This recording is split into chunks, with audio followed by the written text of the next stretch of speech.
Black Star Network is here. Hold no punches. I'm real revolutionary right now. Support this man, Black Media. He makes sure that our stories are told. Thank you for being the voice of Black America, Roland. Stay black. I love y'all. All momentum we have now, we have to keep this going. The video looks phenomenal. See, there's a difference between Black Star Network and Black-owned media and something like CNN. You can't be Black-owned media and be scared. It's time to be smart. Bring your eyeballs home. You dig?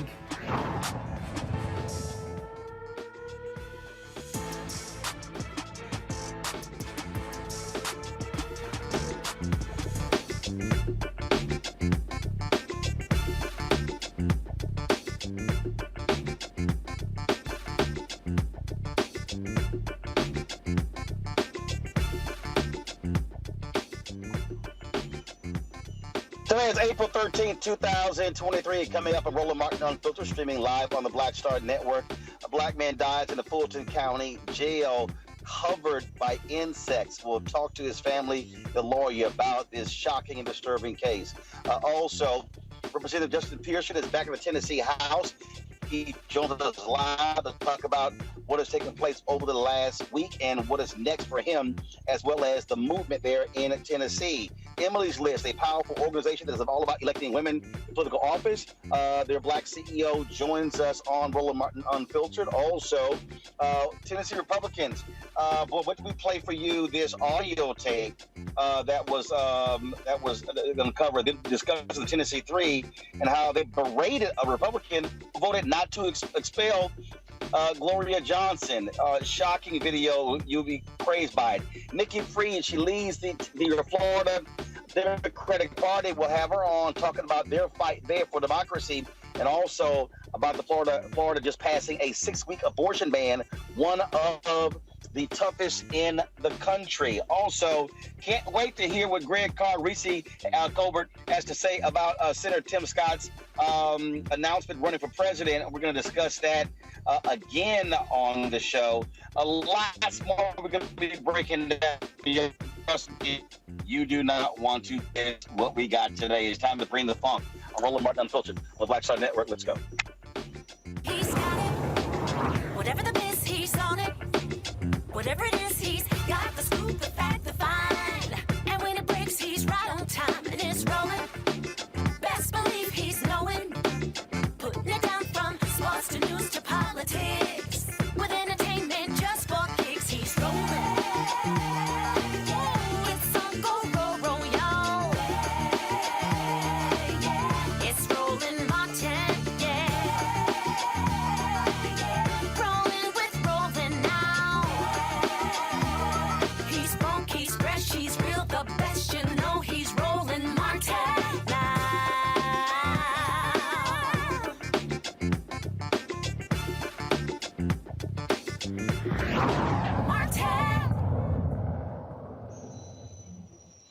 All right, folks, I'm here in the nation's capital. Massive amount of accidents and traffic all over. And so that's why we're coming live to you from the car. Let me just break this thing down for y'all. This case out of Fulton County is unbelievable. A family wants to know why and how did their loved one die. 35-year-old LaShawn Thompson was arrested in June in 2022 for misdemeanor simple battery, misdemeanor in Atlanta. He had mental health issues, and he was placed in the Fulton County Jail psychiatric wing. The family says the jail knew Thompson's depression and schizophrenia diagnosis. They are demanding to know why he was placed in deplorable conditions and how he ended up dead, covered with insects.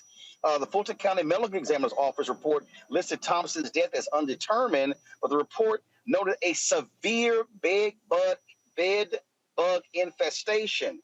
Joining me now from Atlanta is Michael Harper, the family's attorney. Michael, I mean, first of all, severe bed bug infestation? Yeah, it was unbelievable. I mean, the photographs that we got from the medical examiner's office and from the Fulton County Jail really were just shocking to the conscience to see this man lie there in that filthy cell, riddled with bed bugs and insect bites, and that's what killed him. And so, what's the jail's response? Like, well, no big deal? They put a statement out today that they spent $500,000 after Mr. Thompson died on ridding the jail of bed bugs and insects. But I mean, that's great to hear that. I'm happy for it, but it doesn't help our family because their loved one was killed in a filthy cell, and there's no way the sheriff and his staff did not know that the jail cell that LaShawn Thompson was in was deplorable. Okay, so what was he checked on? I mean, so what is there a timeline established as to look? That doesn't just happen in a matter of minutes. No, he was arrested in June of 2022. He had been there 3 months before they found him dead. There are jail reports that say he's not doing well, and they have planned to take him to the medical observation unit. That's according to the jail incident report. But they let him stay there. They never helped him. They watched that man decline, did not move fast enough, and by the time they tried to move, they found him dead. So wait a minute. So in a 3-month period, he got no medical help between June. He died when? He died in September 12th. So he goes in June, and then so at no point between June and September did he get any additional medical treatment. In the beginning, they were aware he was schizophrenic. They knew about his mental health issues. So he got treatment in the beginning to be housed in a psychiatric ward. The problem is once he got there, they dropped the ball. And so, okay, so have y'all obtained the case file to show how often he was checked on and what doctors saw him? And then when he was discovered with all of these bed bugs, I mean, how long was that? I mean, he dies and they left him there for multiple hours? It's unbelievable. As you are alluding to, they're supposed to check the inmates in a psychiatric wing every 2 hours. All right. And we requested the medical records from the jail as well as the observation records. There is no indication that he was monitored every 2 hours. There is record that they saw him declining. That's in the incident report from the jail. The medical staff and the jail saw him declining days before he died.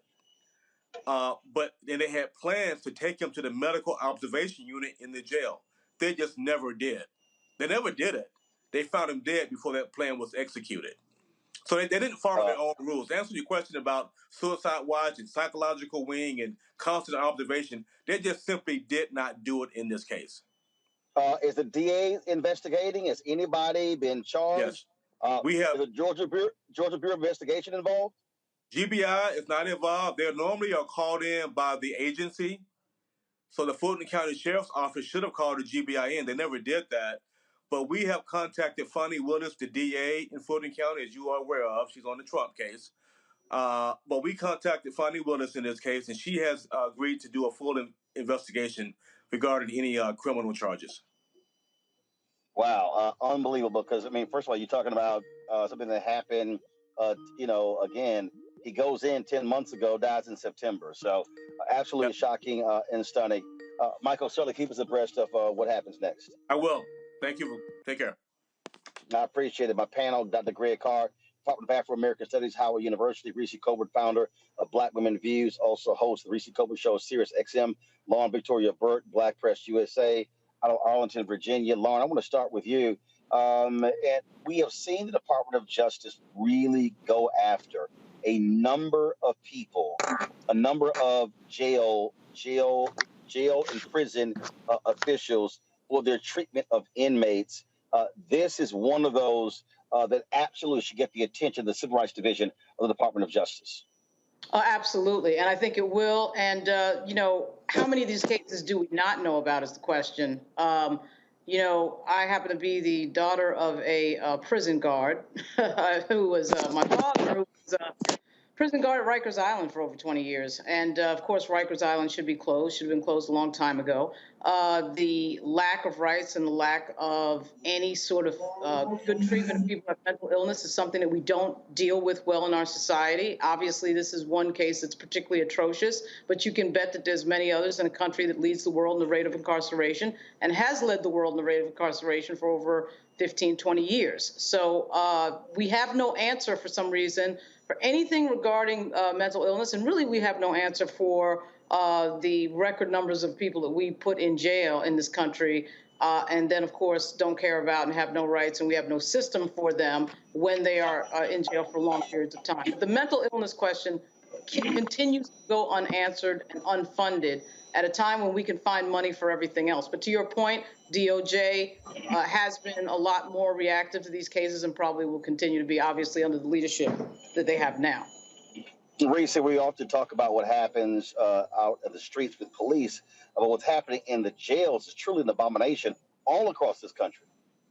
Yeah, it really is. And I mean, for the folks in the jail to see this steady decline over months is unconscionable. And it goes back to something that Dr. Carr says all the time. I hate to steal his thunder, but he talks about how the police and the entire system looks at Black people as no humans involved. And I think it's interesting how Republicans, when these mass shootings happen, the first thing they want to go to is mental health. And it's not the guns, it's the mental health. And yet when people have diagnosed mental health issues, this is how they're treated. This is how they're handled. And so it's absolutely abhorrent and disgusting the way that these conditions led to his ultimate demise. And it's cruel and unusual punishment, which is against the Constitution. And so it's unfortunate that it took his death for them to start to make changes. And it makes you wonder what kind of other health issues other inmates suffered from. Going in there for a misdemeanor charge should not result in a death sentence. Absolutely, Case. And Greg, I tell you, there's so many people who have no regard for those who are in jails and prisons, but they're still humans. They're still individuals with families, and they still deserve decency and respect. You would think so, Roland. And yeah, I mean, Reese, you didn't steal my thunder, sis. I'm glad to hear that, because that's from our sister Sylvia Winter, the Jamaican-Cuban philosopher, taking from the motto of the Los Angeles Police Department when responding to calls involving Black or brown people. And they say, oh, well, there's no humans involved. And what Professor Winter was doing is making the point that when you find yourself in a certain class in this white supremacist society, you're not a human being anymore. So, Roland, the point you're making, even as we see you sporting the Dillard University shirt there, shout out to our brother Walter Kimbrough, our fat brother, and the current president of Dillard, Rochelle Ford, my former colleague at Howard. Right up the road from Dillard in Louisiana is Angola Prison. And we know that the inmates at Angola Prison have suffered the same type of brutal conditions that we just heard Lauren talk about. And it all comes down to this. As Reese, as you said, sis, the Eighth Amendment is supposed to protect us against cruel and unusual punishment. But we understand that the Eighth Amendment has been eviscerated by the Supreme Court. The current, probably most prominent stooge on the Supreme Court, the wholly owned subsidiary of billionaires known as Clarence Thomas, is an enemy of the Eighth Amendment, cruel and unusual punishment, because in his mind and his rulings, as we talked about with Corey Robin on the Black Table a few months ago, and we wrote a book called The Enigma of Clarence Thomas, he said, when you get arrested, when you are put in jail, when you are put in prison, when you are incarcerated, you then assume a second rank of humanity. You don't have the rights that other people have. So this type of behavior, as Lauren said, is commonplace in prisons. And it's commonplace because they're not human anymore. They're prisoners. Indeed. All right, folks, so tight. 1 second, got to go to break. We come back. We'll chat with, again, Representative Justin Pearson. He was sworn in today in the Tennessee House. We'll talk to him about that. We'll also hear this secret audio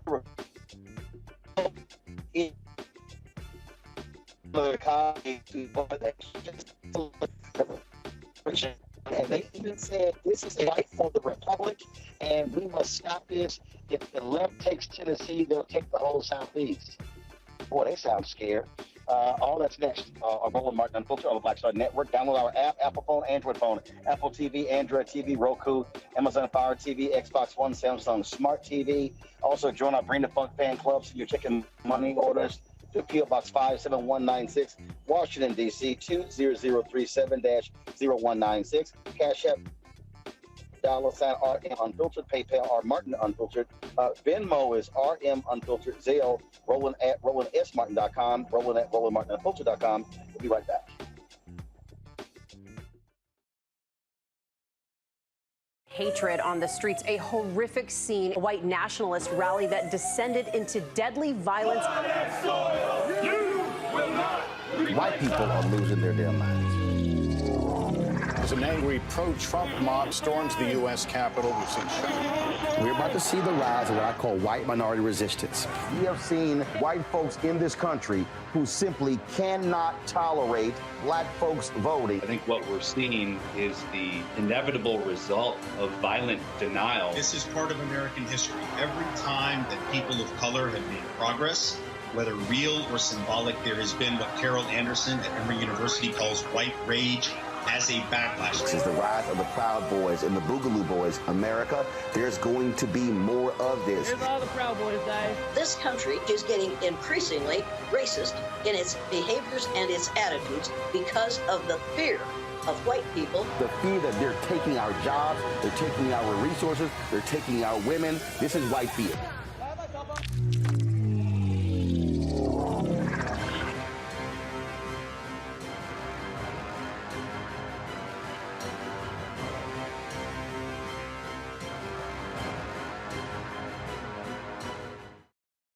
We feel the hidden impacts of climate change that land harder in Black, Brown, and Native communities.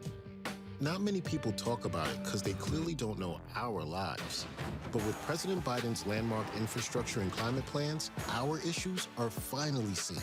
Removing lead pipes means we know our water is safe. Cutting carbon pollution helps our kids breathe easier. 1.5 million new jobs means stable work in communities. The impact we need right now.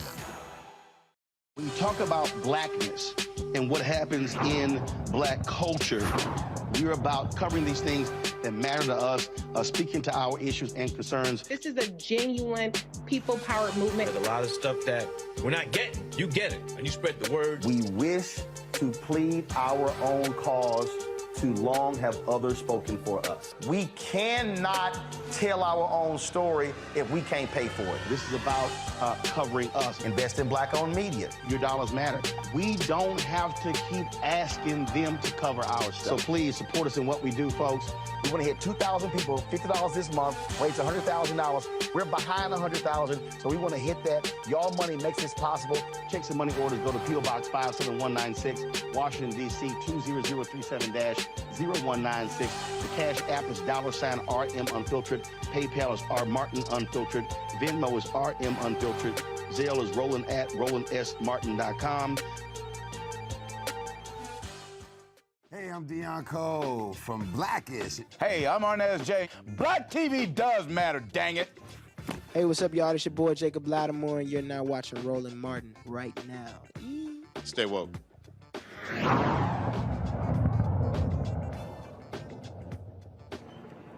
I state your name. Justin J. Pearson. Do solemnly swear. Do solemnly swear. As a member of this. As a member of this. The 100th. The 113th. 13th. General Assembly. General Assembly. Of the State of Tennessee. Of the State of Tennessee. I will faithfully. Support the Constitution. Support the Constitution. Of this state. Of this state. And. Of the United States. The United States. And I do. Solemnly affirm. That as a member. Of this. General Assembly. I will. In all appointments. Vote without favor. Affection. Partiality. Or prejudice. And that I. Will not. Propose or assent. To any bill. Vote or resolution. Which shall appear to me. Injurious. To the people. Or consent. To any act. Or thing. Whatever. That shall have. A tendency. To lessen. Or abridge. Their rights. And privileges. as declared by the Constitution of this state of Tennessee. So help me God. So help me God.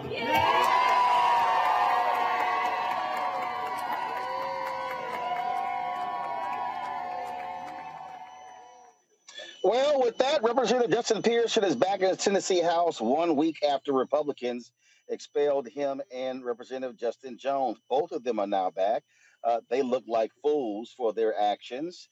Representative Pearson, this is video of him walking into the chamber. And trust me, those white Republicans, they cannot stand the sight of this young brother and his afro. Representative Justin Pearson joins us right now. How you doing, Doc? I'm doing great today, Roland. We are restoring the need for democracy in Tennessee after significant anti-democratic behavior from the Republican Party to silence the voices of people who are just advocating for the end of gun violence in our communities. They can't even stand the sight of you, Representative Justin Jones. An audio tape was released. We're going to play it a little bit later, where one of them just said he just cannot stand to see y'all on that floor. Mm-hmm. I mean, look, we knew from day one that what is undergirding this institution, the foundations of the Tennessee General Assembly, is the issues of racism and white supremacy and patriarchy. And that leads to decisions that have a disproportionate and a harmful impact to communities of color, to black folk and African American people, and to poor people, including a lot of poor white folk who are in our state. But the decision to expel myself and Representative Jones is made very clear that it didn't have to do with the breaking of House decorum rules. It had to do with their own invisible rules about who deserves to be in the people's house, whose voices deserve to be heard, and why those voices deserve to be heard. And they do not believe that District 86 in Memphis and Millington and Shelby County deserve to have representation that advocates for the issues like the end of gun violence, elevates the issues of poor communities and those who are being marginalized. They don't on the House floor. They don't want that to be shown in the halls of our buildings, but that's what we represent.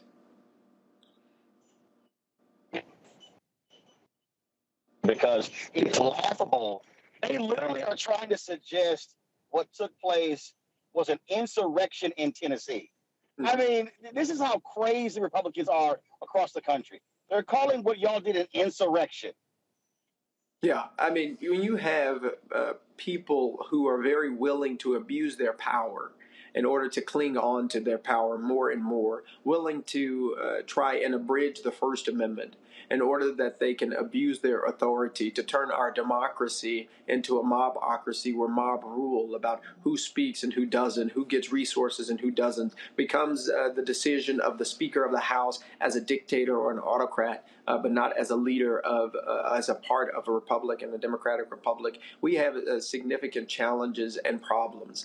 I mean, they expelled and expelled myself, expelled Representative Jones, calling what we did a peaceful protest against gun violence, against the National Rifle Association, against the Tennessee Firearms Association and insurrection, because they wanted to inflame this discussion. They wanted to scare people into believing that the issue that we were talking about is frightening, which is just that we deserve to be safe in banks. We deserve to be safe in schools. We deserve to be safe in our neighborhoods. We deserve to be safe in our communities. I've lost my own classmate and friend to gun violence. We have an epidemic of gun violence because of the proliferation of guns in our communities and because of the lack of action from legislators. But unlike January, the thousands of protesters who came to the state capitol, they didn't defecate on the walls and smear it. They didn't break any glass in order to broach through the capitol. They didn't kill anyone, unlike the people on January 6th. And Cameron Sexton, the Speaker of the House, called it an insurrection, a peaceful protest by lawmakers and a peaceful protest engaging in conversation with protesters and constituents. Now, one of the things this also has done is really galvanized a lot of folks in Tennessee. So share with us the what's next, because you spoke yesterday and you made clear that this moment can be transformed into a movement, but that it's going to require folk to do the work. Reverend William Barber talked about 75% of the Republicans in the Tennessee legislature running unopposed. which means that Democrats in the state, they must find folks to run against them. You must raise money. The voting totals of African Americans in Tennessee are abysmal. And so talk about, again, putting together a strong coalition that can try to end the Republican supermajority and also make this a much more democratic legislature in Tennessee. Yeah, one of the things we have to remember is the prioritization of the issues. When we talk about the end of gun violence, we remember the folks in Nashville Covenant School, the 6 people who were killed, 3 of them being 9 years old, which served as the catalyst for this conversation that we're having in our state. And it's also galvanized people in our movement, particularly younger people who are teenagers in college, who are demanding that we do something and take action now. And so there's a lot of hope in the youth right now who are engaging, who are demanding that lawmakers like myself and older generations realize the status quo is not working. Everything that we have done in the past has gotten us to this present, which is an epidemic of gun violence in our communities. And so I believe there's something that is burgeoning. There is this movement that is being moved forward in this moment and is serving as a catalyst in the state of Tennessee, but also across our country to change the laws and make new laws that actually help to protect communities.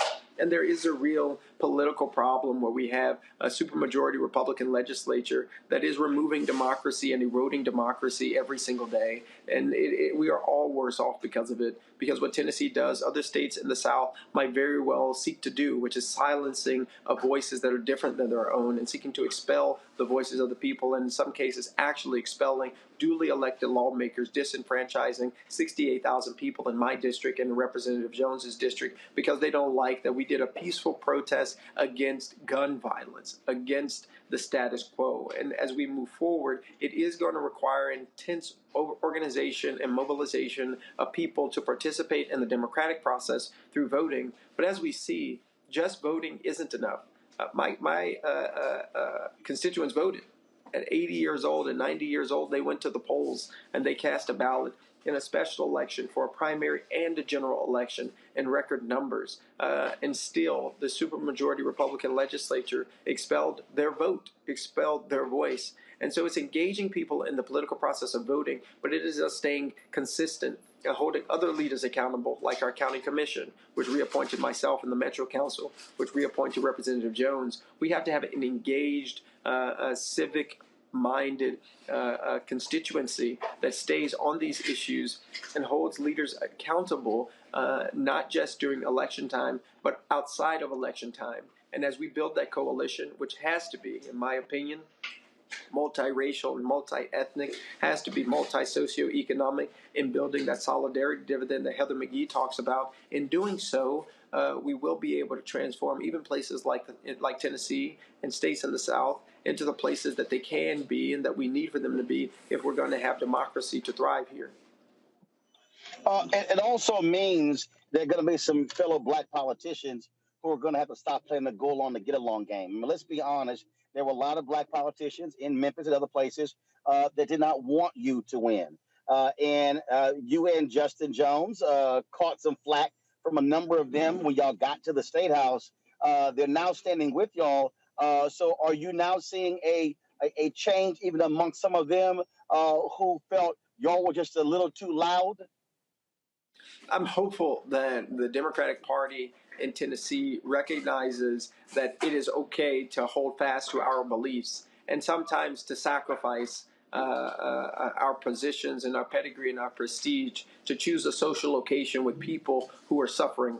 And in this case, there's people like Sarah, whose son Noah was 5 years old.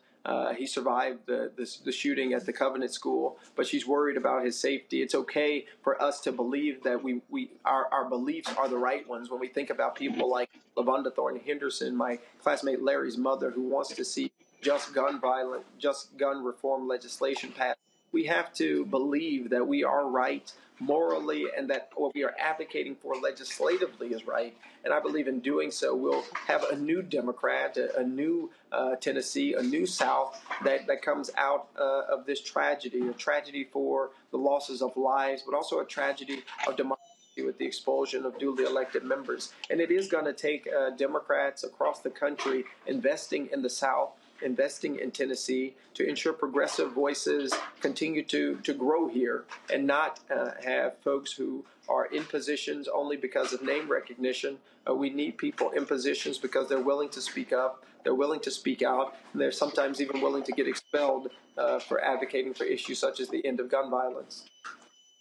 Now, you're dealing with white nationalists there in Tennessee, but you also are dealing with white nationalists who host TV shows on networks that appeal to white nationalists. And so little Tucker Carlson really is just bothered by you. And so he went on a racist diatribe last night. And I just got to get your response to this spoiled little rich kid who had the audacity to question whether you were appropriately got into your college and some other BS. Y'all roll the tape.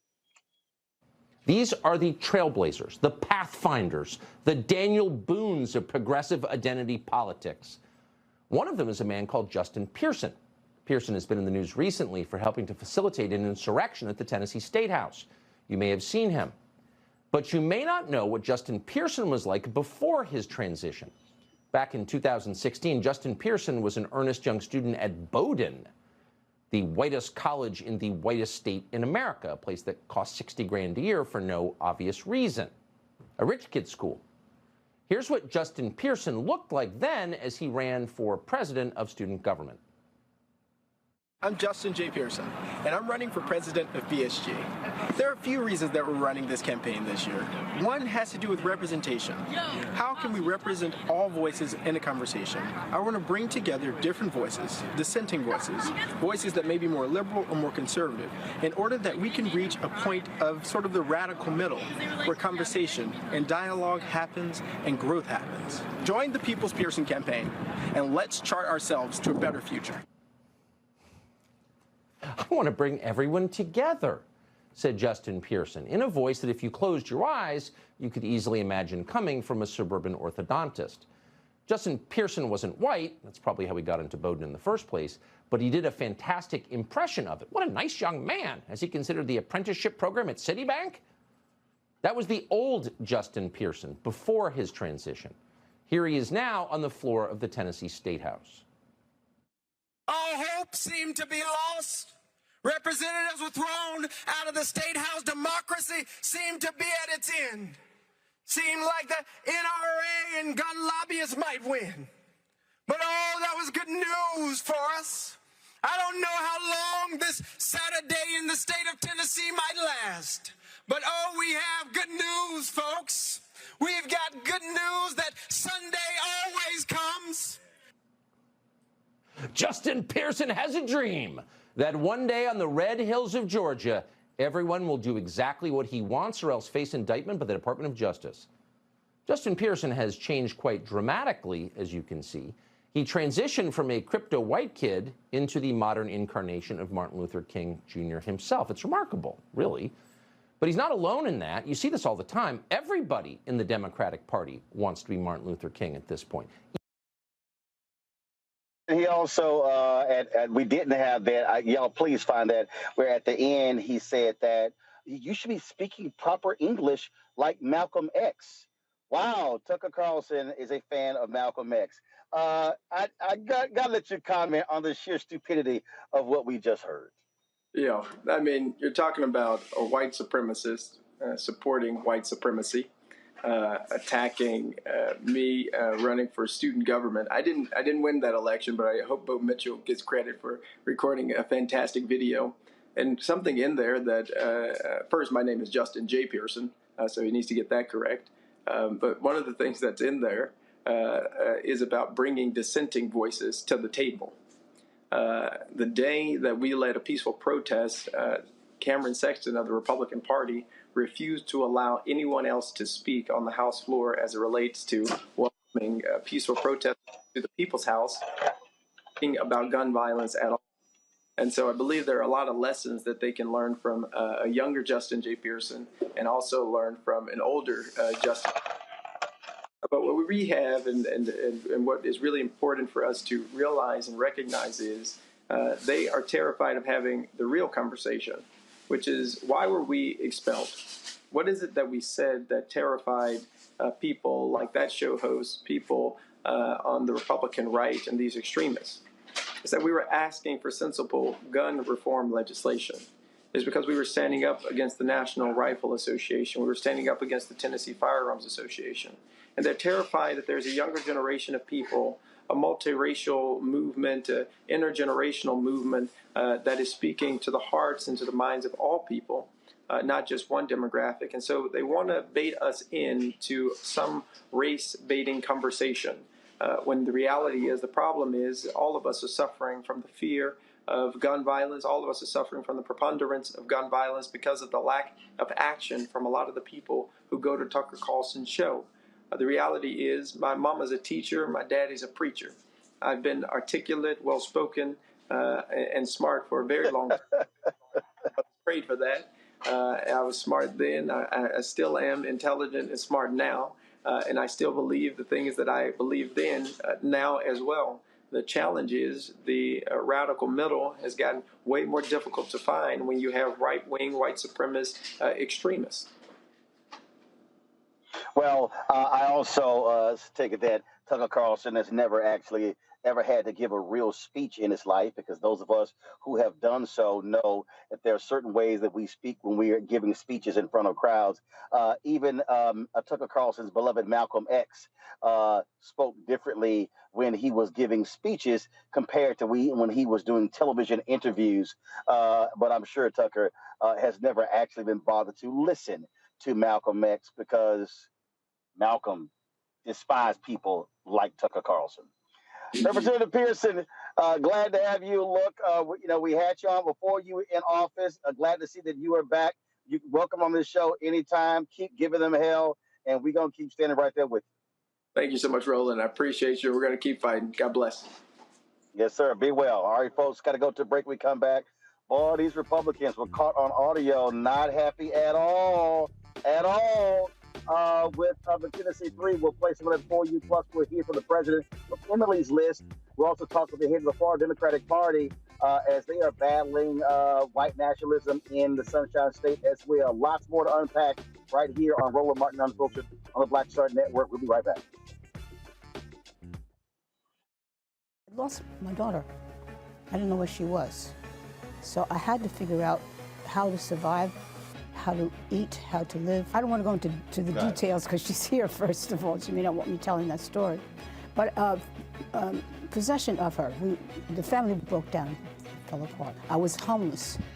I had to figure out, I didn't have a manager or an agent or anybody anymore, and I'm the talent. So I got to figure out how to be the agent. I had to figure out, how does business work?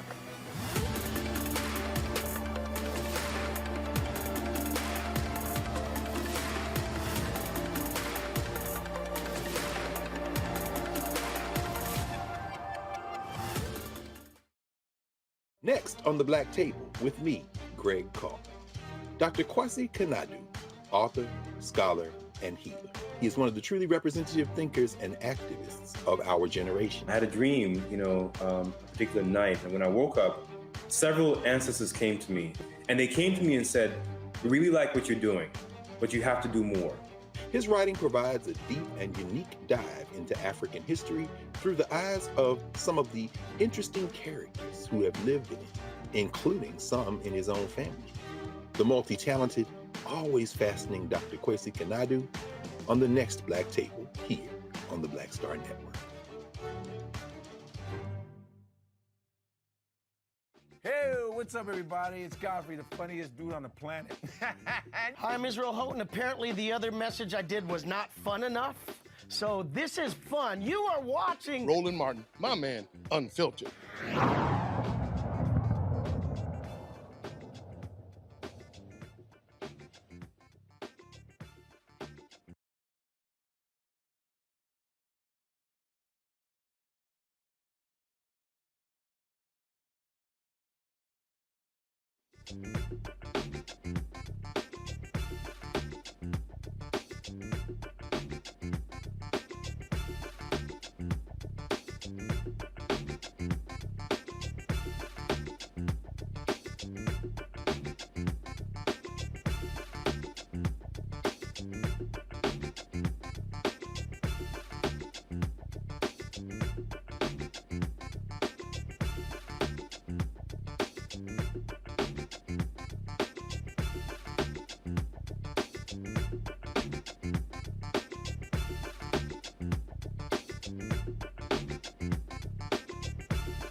Tennessee Republicans, y'all, ooh, they're not happy with the Tennessee 3.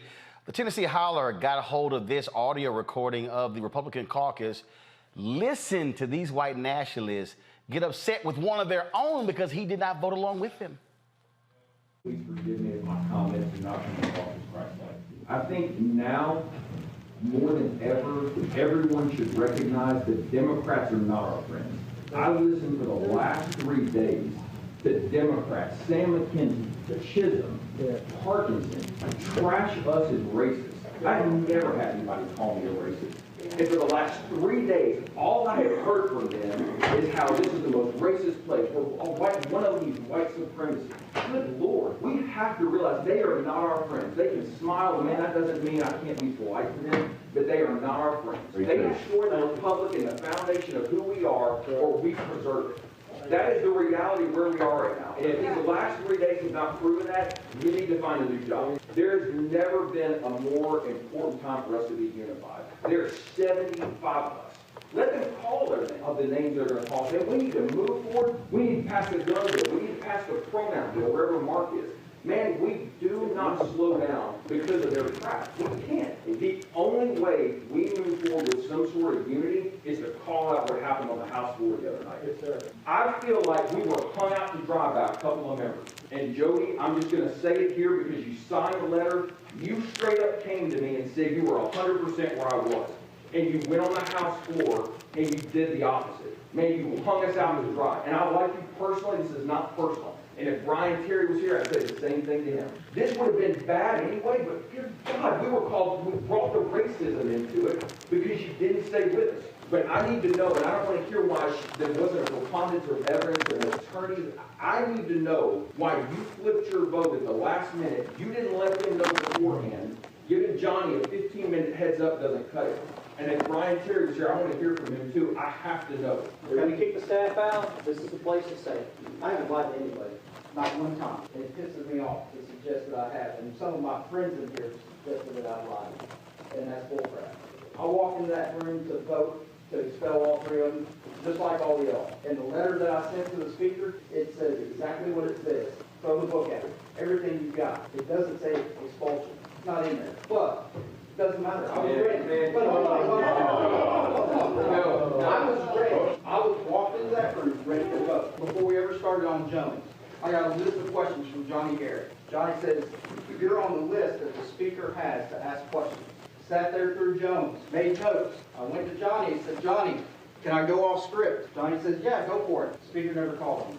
We voted. I hit the green vote because that's what I'm there for. Then we get into the floor again. And immediately, the questions start coming up about the resolution. I know what she did. I know what she did broke the rules. And I know that she deserves to be expelled. We got to do it right. And that wasn't right. While this is going on, Reader came to my desk and said, hey, you think we're doing good? I said, no. We haven't established the case. Gino's had 2 cracks at her, and the only thing he's established is that she stood at the well. That's it. It didn't fix any of the problems with the resolution. He didn't establish that she'd been here 10 years or 12 years and knew the rules better than the other 2. Why were we still in session? Because we're in between bills. Why did you get gavelled out of order? Because the speaker had to get order. It was disorderly conduct and caused chaos in this whole place. That line of questioning is exactly what I told the leader I needed to ask because we don't have it right now. He didn't sit there and say, you need to vote yes anyway. He didn't whip my vote. He walked off. He didn't go to the speaker and tell the speaker to call on him. So if you're all going to come all at me and single me out and only 3 of y'all call me this weekend to check on me, I'm going to defend myself. I told leadership what was going on. I told them I had problems. I had questions. I had a plan to fix it. When the question got called, I went to Johnny. I said, Johnny, do we have the votes? He said, well, nobody else changes their vote. We should be fine. Why are you not going to vote yes?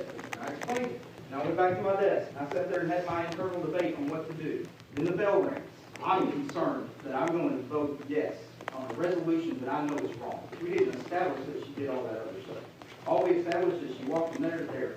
As much as I hate to give John Ray any credit for anything, the smartest thing he said the whole season I've been up here. Darren Jernigan in the back of the room says, we can't vote on a resolution that's poorly drafted. And he's right.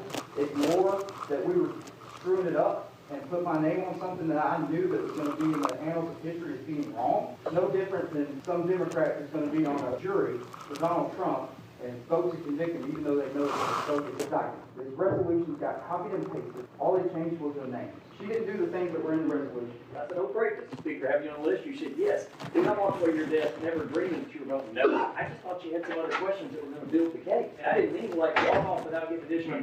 9.5 minutes later in the audio, Reese, one of the Republicans, and he stands, my dad fought on D-Day. This is the fight for the Republic.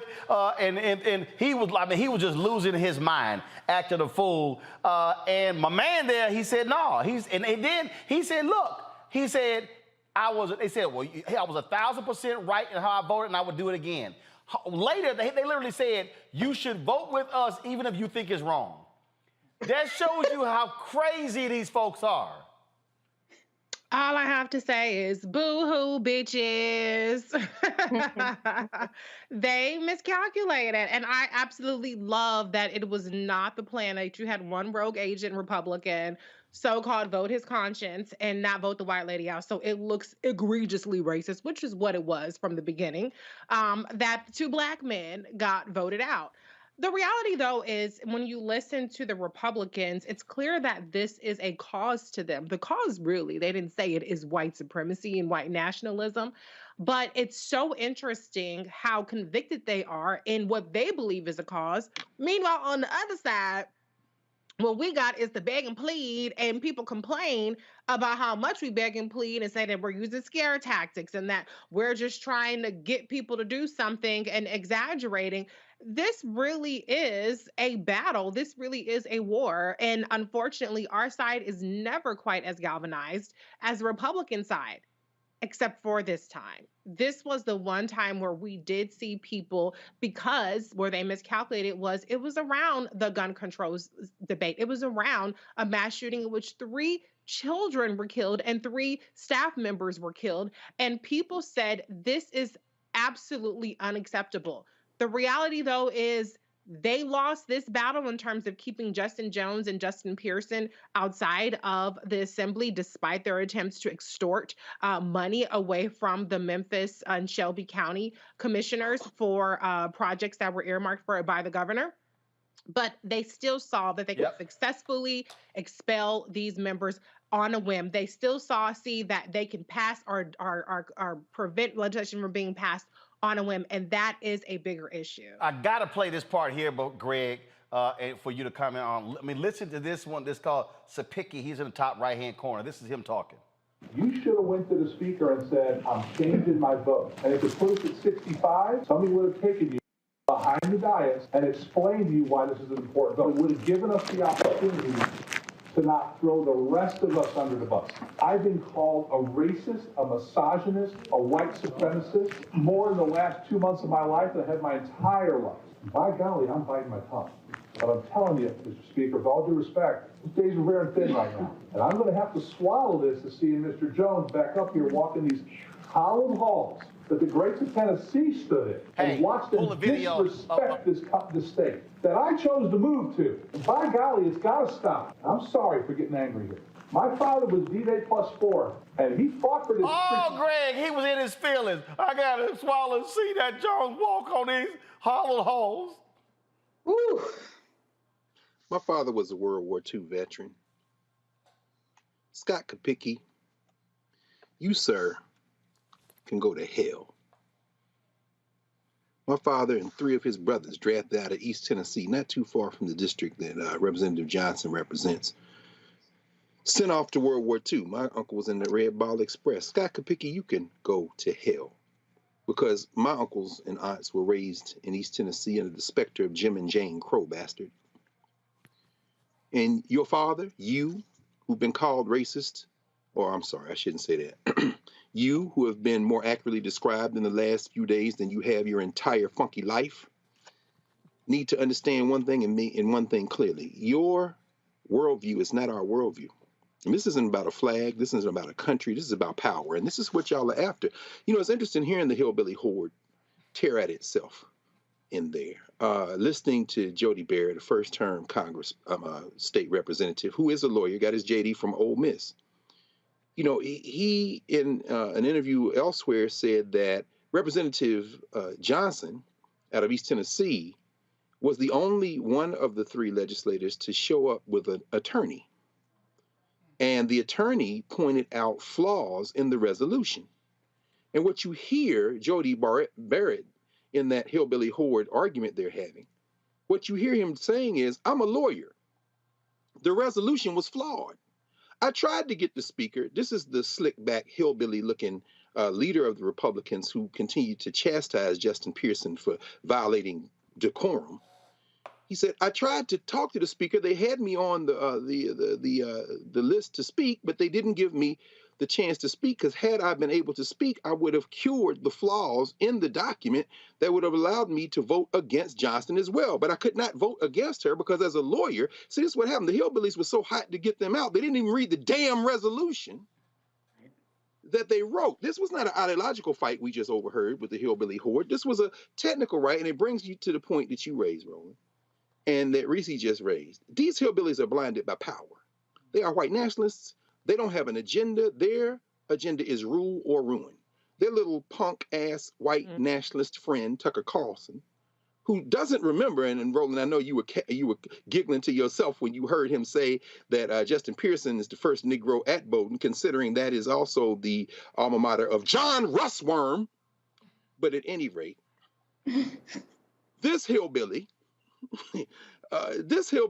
is so hot for power that they don't care about the law.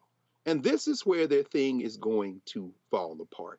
I agree with you, Rissy. We're pleading. But if I had had a chance to ask Representative Pearson a question, I would have asked him, as somebody who was born and raised in Nashville, who was fortunate enough to know Avon Williams a little bit, the greatest legislator, black legislator in the history of Tennessee politics. I would have asked Representative Pearson how, with a supermajority, as we organize to stop the supermajority, how do we use those legislative positions, not just to elevate issues, but to get involved in the guts of governing? Yep. So we can fight these hillbillies. Because what we just heard, that argument was about, it wasn't about white supremacy. That white boy was like, I'm a lawyer and I can't vote for this because it is legally flawed. They could have had a lawsuit if they had expelled Johnson. Yep. Well, first of all, he's going to be back, so we'll just answer that question. Lauren, your thoughts? You know, the words, we are at war for our republic. You could have played that audio 20 years ago, 30 years ago, 40 years ago, after the Civil War. I mean, unbelievably telling and embarrassing. Shout out to whoever recorded them and put it out there. Okay, because somebody in that room, probably a staffer, but you never know, it could be another member, recorded that and put it out there. But it's not anything we haven't heard a million other times before. Indeed. All right, y'all, that's more we got to break down. In the next hour, I'm going to play that Tucker Carlson piece where he mentioned Malcolm X.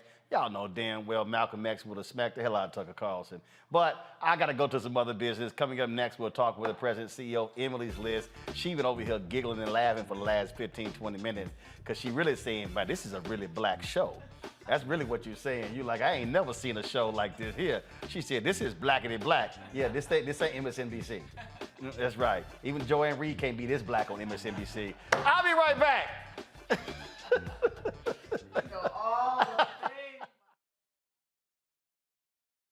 On the next, A Balanced Life with me, Dr. Jackie. It's spring, hallelujah. But hold on, it's not all fun and games. With the sun and the warmth comes the need to clean, the clutter, mentally, physically, emotionally, socially. All of those things need to happen. Getting rid of the clutter and clearing the cobwebs in our head and in our home. That's next on A Balanced Life on Black Star Network.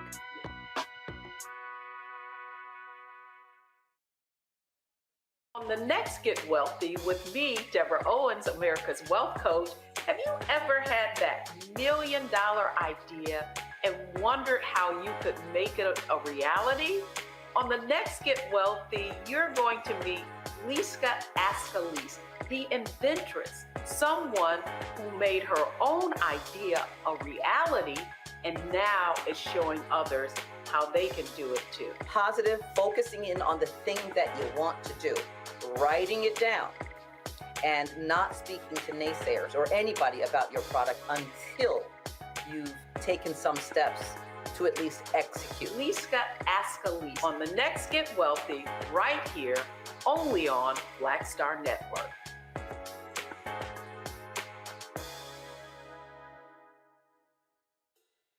Hey, yo, Peace World. What's going on? It's the Love King of R&B, Raheem Devon. Hey, I'm Cupid, the maker of the Cupid Shuffle and the Wham Dance. What's going on? This is Tobias Trevelyan. And if you're ready, you are listening to and you are watching Roland Martin Unfiltered.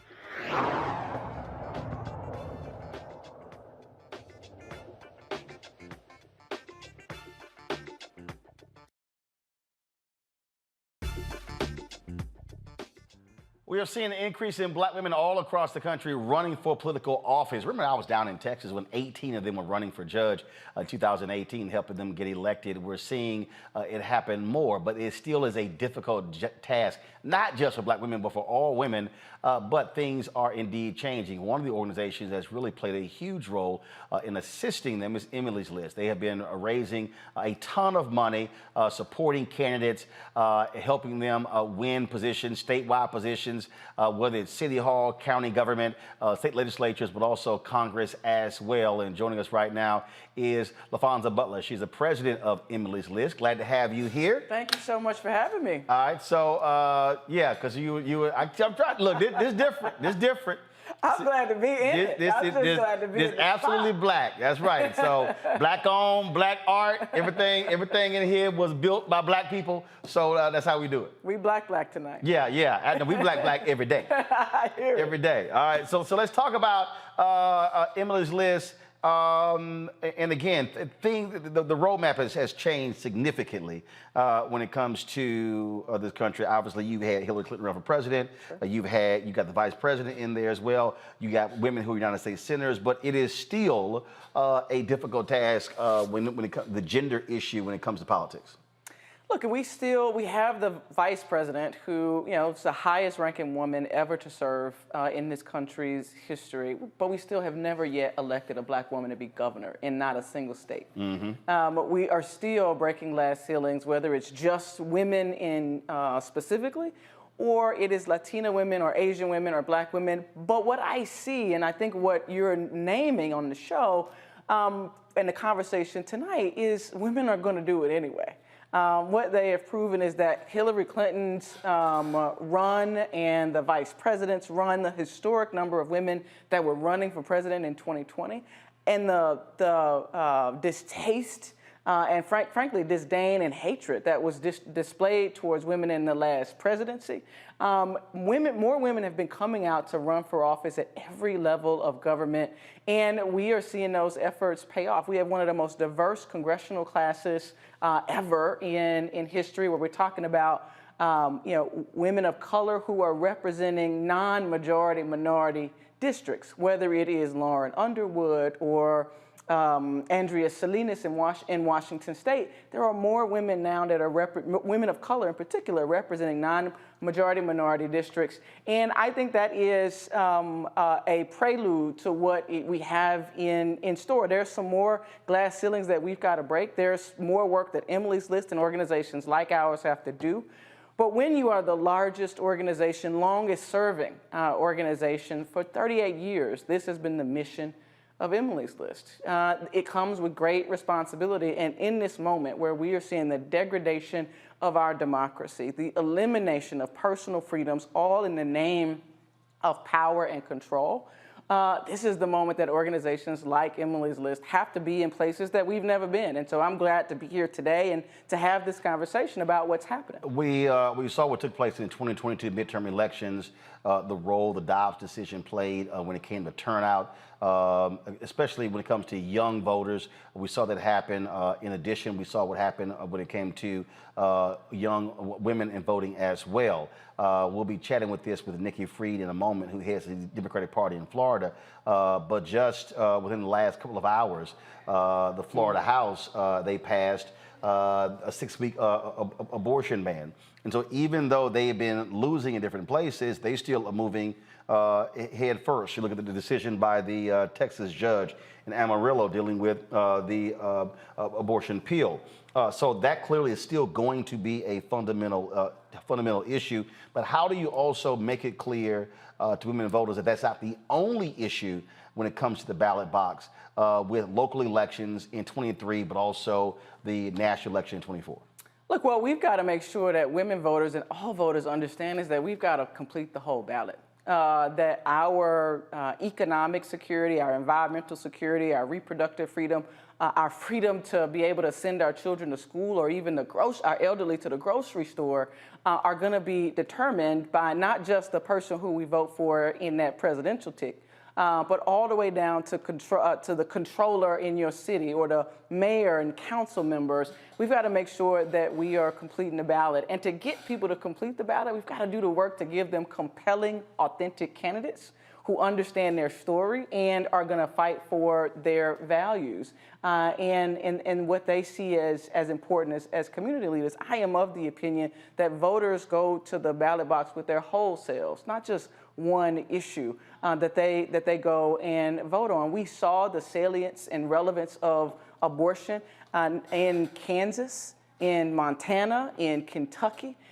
We see what happens when we focus on the entire ballot in states like Michigan. I was just there last week when Governor Whitmer was repealing the 1931 trigger law on abortion. She has the ability to do that because Michigan voters not only voted for Joe Biden and Kamala Harris, they voted for Governor Gretchen Whitmer, they voted for Attorney General Dana Nessel, they voted for Secretary of State Jocelyn Benson. They gave Democrats the majority in the state legislature for the first time in more than 40 years.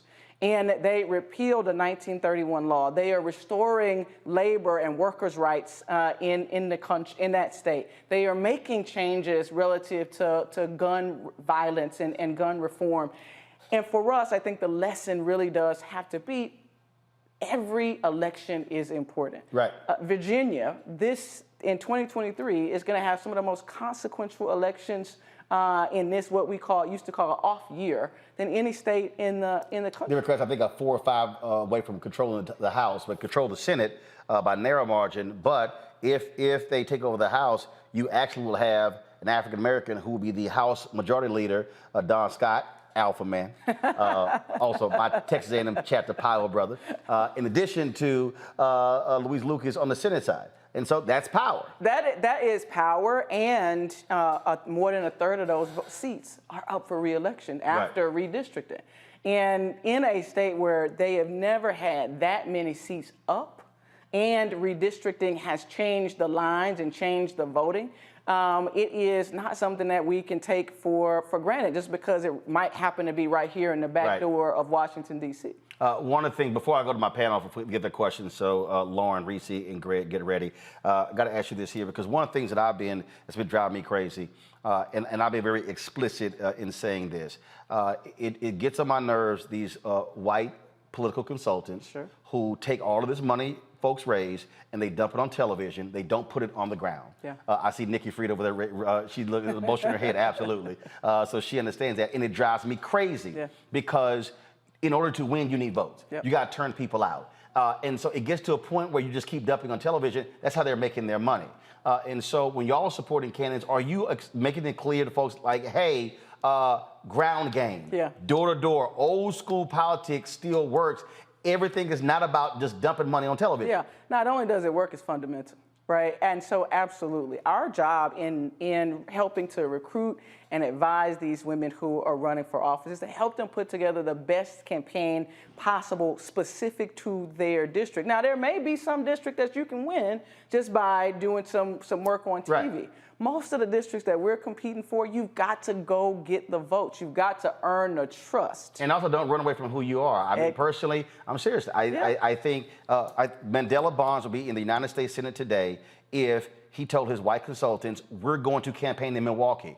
50,000 fewer votes in Milwaukee. He loses by 26,000 votes. Bro, you're from Milwaukee. Yeah. I'm sorry, what the hell? And Sherry Beasley did not have an HBCU campaign. I'm like, what the hell are you doing? North Carolina has more HBCUs than any other state. And then even when the vice president came to town, she wasn't there with the vice president. I'm like, I'm sorry. Damn your white consultants. You are a black woman running in North Carolina. Run as a black woman in North Carolina. And where was everybody else who was there to support Cal Cunningham? but were absent in supporting Sherry Beasley. And she loses by 110,000 votes. She loses 110,000 votes. And so absolutely, that level of authentic engagement, people see. I went to North Carolina A&M with Sherry Beasley. I did college, A&T, with Sherry Beasley. I did college stops, HBU stops, as a graduate of a historically black college, Jackson State University, the I love, and was just there yesterday. I know what those students want to hear, what they need to see, and they need to see somebody engaging with them, and it was a missed opportunity. For a year, I asked her, told her campaign, I'll be happy to bring my show back. We did it in 2018 when she ran for Chief Justice. They never called. It was the craziest thing. Lauren, your question. Ms. Butler, how are you? Just to jump off of what Roland was just talking about, there's kind of just a sort of consultant industrial complex in these campaigns. I wonder, how much does Emily's List get into that conversation with candidates about exactly where they're spending their money?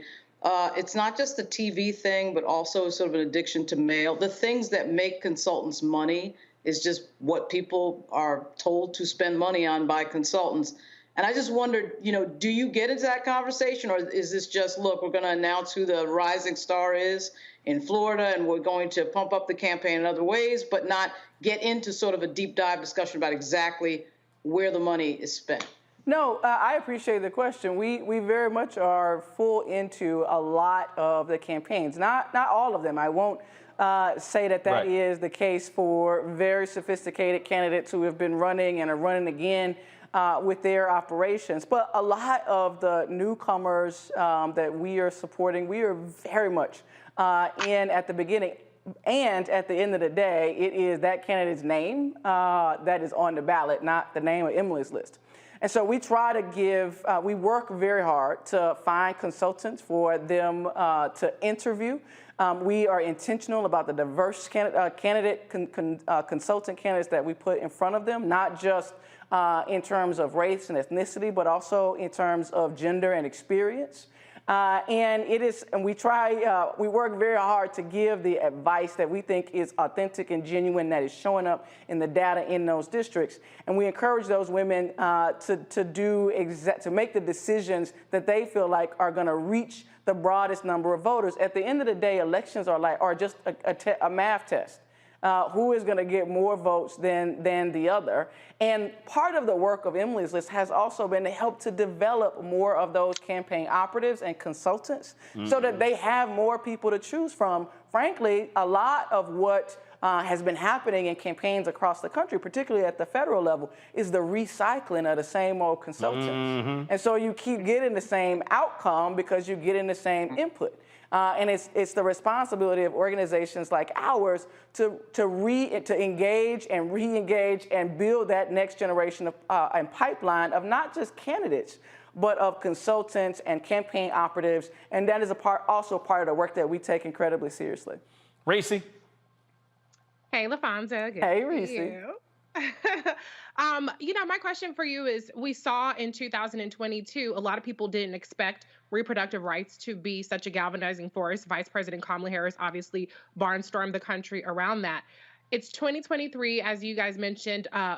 Virginia is a critical state. There are off-year elections, and then going into 2024, reproductive rights is under assault more than ever. How is Emily's List making sure that this issue is staying at the top of mind for women candidates as well as men candidates? It's a great question, and I think that is our charge for this off year, making sure that Emily's List for the first time received endorsed in a state Supreme Court race in Wisconsin. Never before had Emily's List taken a position at that level of government. And for me, in my leadership and tenure at Emily's List, it really does have to, I think that we have to make sure that we are engaging in the three-dimensional strategies of the federal level, the state level, and the judiciary. Because we got here, frankly, at the end of the day, if we're honest, and I know this is unfiltered, so being honest, we got here as Democrats because we lost a hell of a lot of state legislative races. We stopped paying attention to those states whose judiciaries are elected positions and building a strategy. And so now that the court has ruled on Dobbs, has overturned Roe versus Wade. These are decisions that now are going to be made at the state level. And so we've got to lean more heavily than we ever have into what is happening in the states. And so to ensure that voters in Wisconsin knew who was going to stand with them on the issue of abortion and reproductive freedom, we jumped into a race that we had no prior experience in, and we leaned all the way in to elect Judge Janet to that state Supreme Court. And so it is staying active, but it is also in races in these off years, encouraging and giving the data to make sure that the candidates know that abortion is not an issue to run from. It indeed saved democracy in 2022. You're welcome. And it is an issue that, you know, DeSantis is going to sign the bill that gets to his desk on a 6-week ban.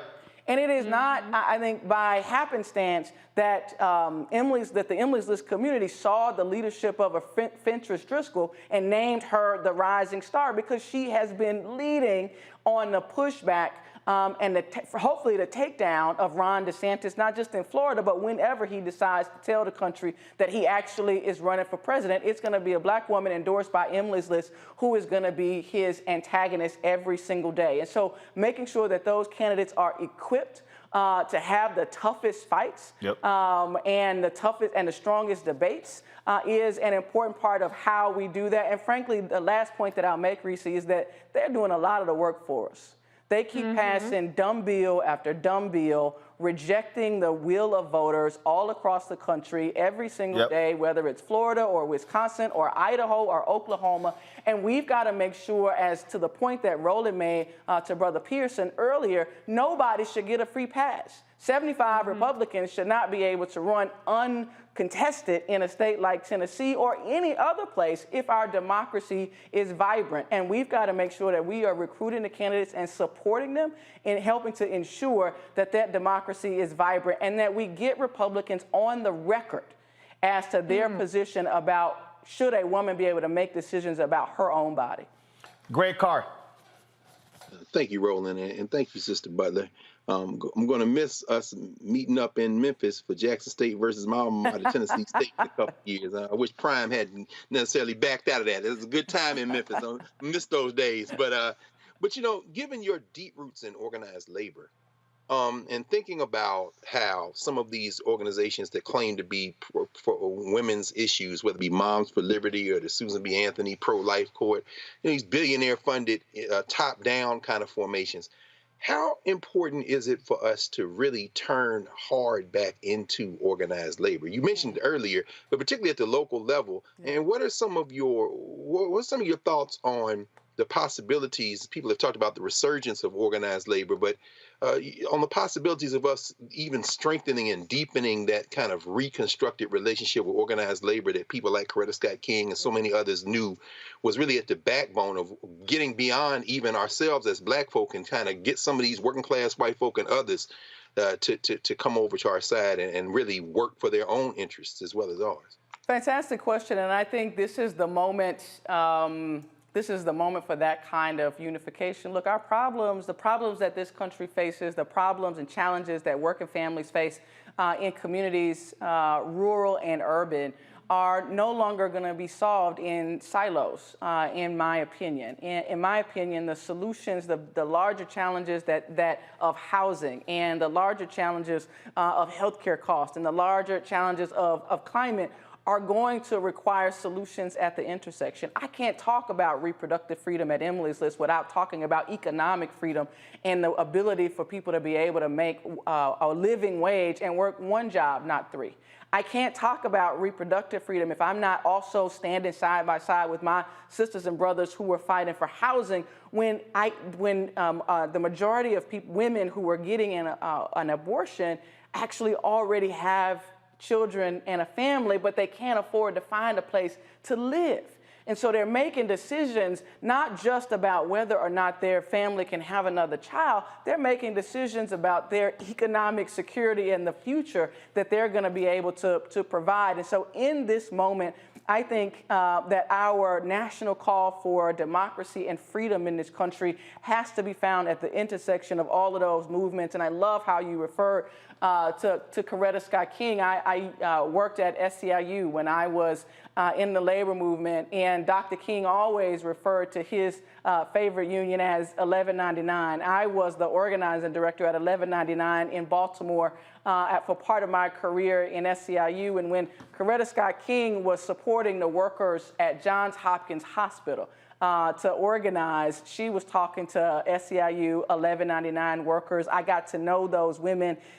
They changed my life in terms of how I see the importance of the intersection of all of these issues. And so I don't think that we need necessarily a quote-unquote resurgence of labor. I think we need to see all of who people are. They are not just people who go to a factory and go home.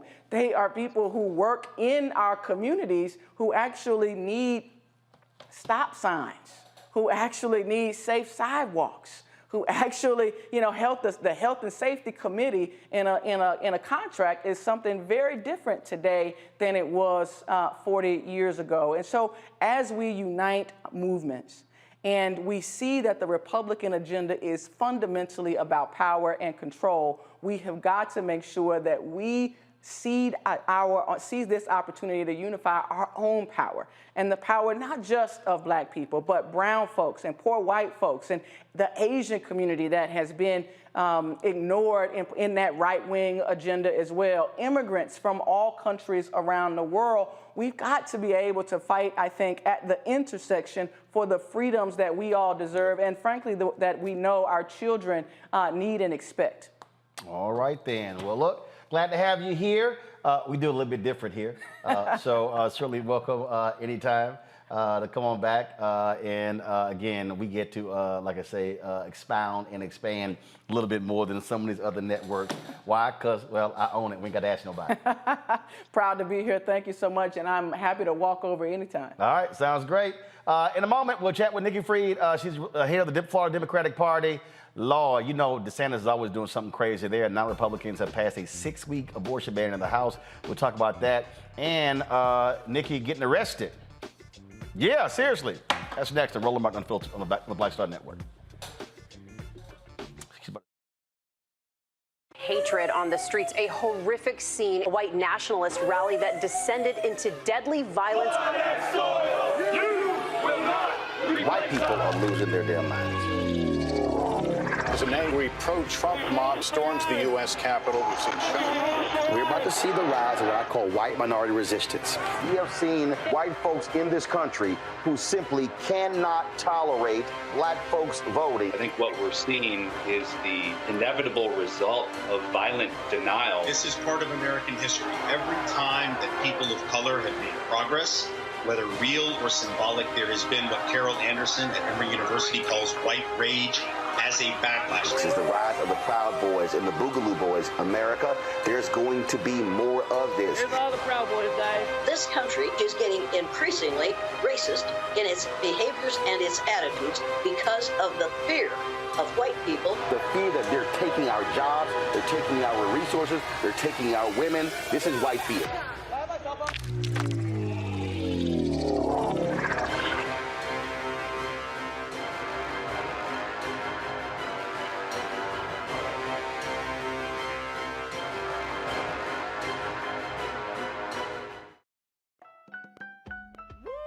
We're all impacted by the culture, whether we know it or not. From politics to music and entertainment, it's a huge part of our lives, and we're going to talk about it every day right here on The Culture with me, Faraji Muhammad, only on the Black Star Network.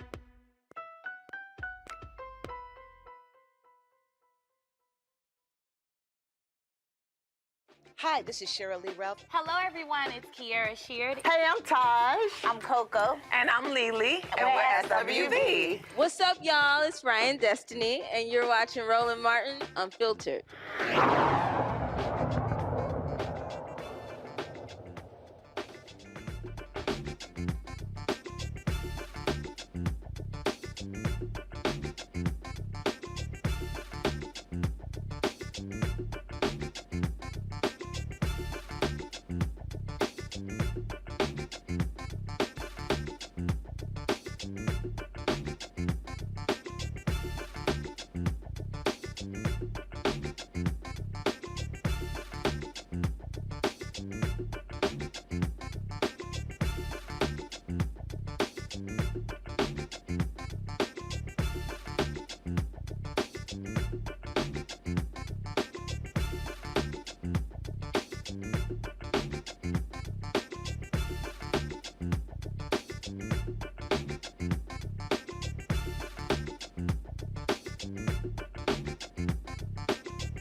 All right, we're keeping it black today. I'm representing Dillard University, and I had to wear my rock deep kicks. So we had Rock Deep Global on the show, and so I had to wear these as well. So glad to be back. All right, y'all, Florida is always Florida.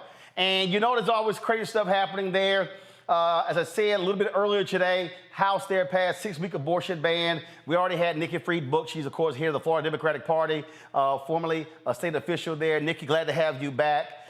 This is one of the most restrictive laws there. Ron DeSantis has made this his mission. He is trying to do everything he can to be as hardcore right-wing to set up his presidential run. Nikki, can you hear me? Yep, I can hear you. Yeah. Like I say, he's doing everything he can to be as hardcore right-wing to set up him running for president. Yeah, on the backs of Floridians. I mean, we are seeing every single day here in our state that he is going more and more extreme to run for president. And unfortunately for him, he's going to lose. He's not going to even get the nomination. He can't take on Trump.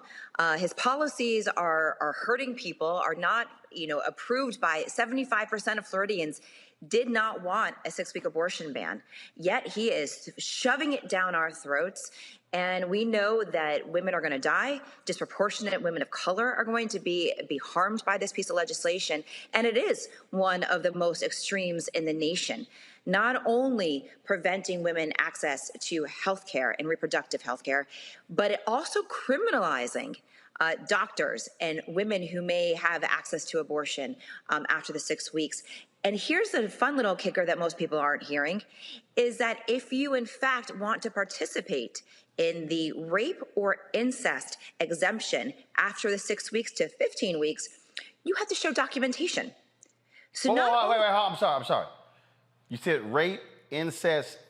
What the hell documentation is there? Hey, my stepdaddy raped me. Correct. Yeah. Wow.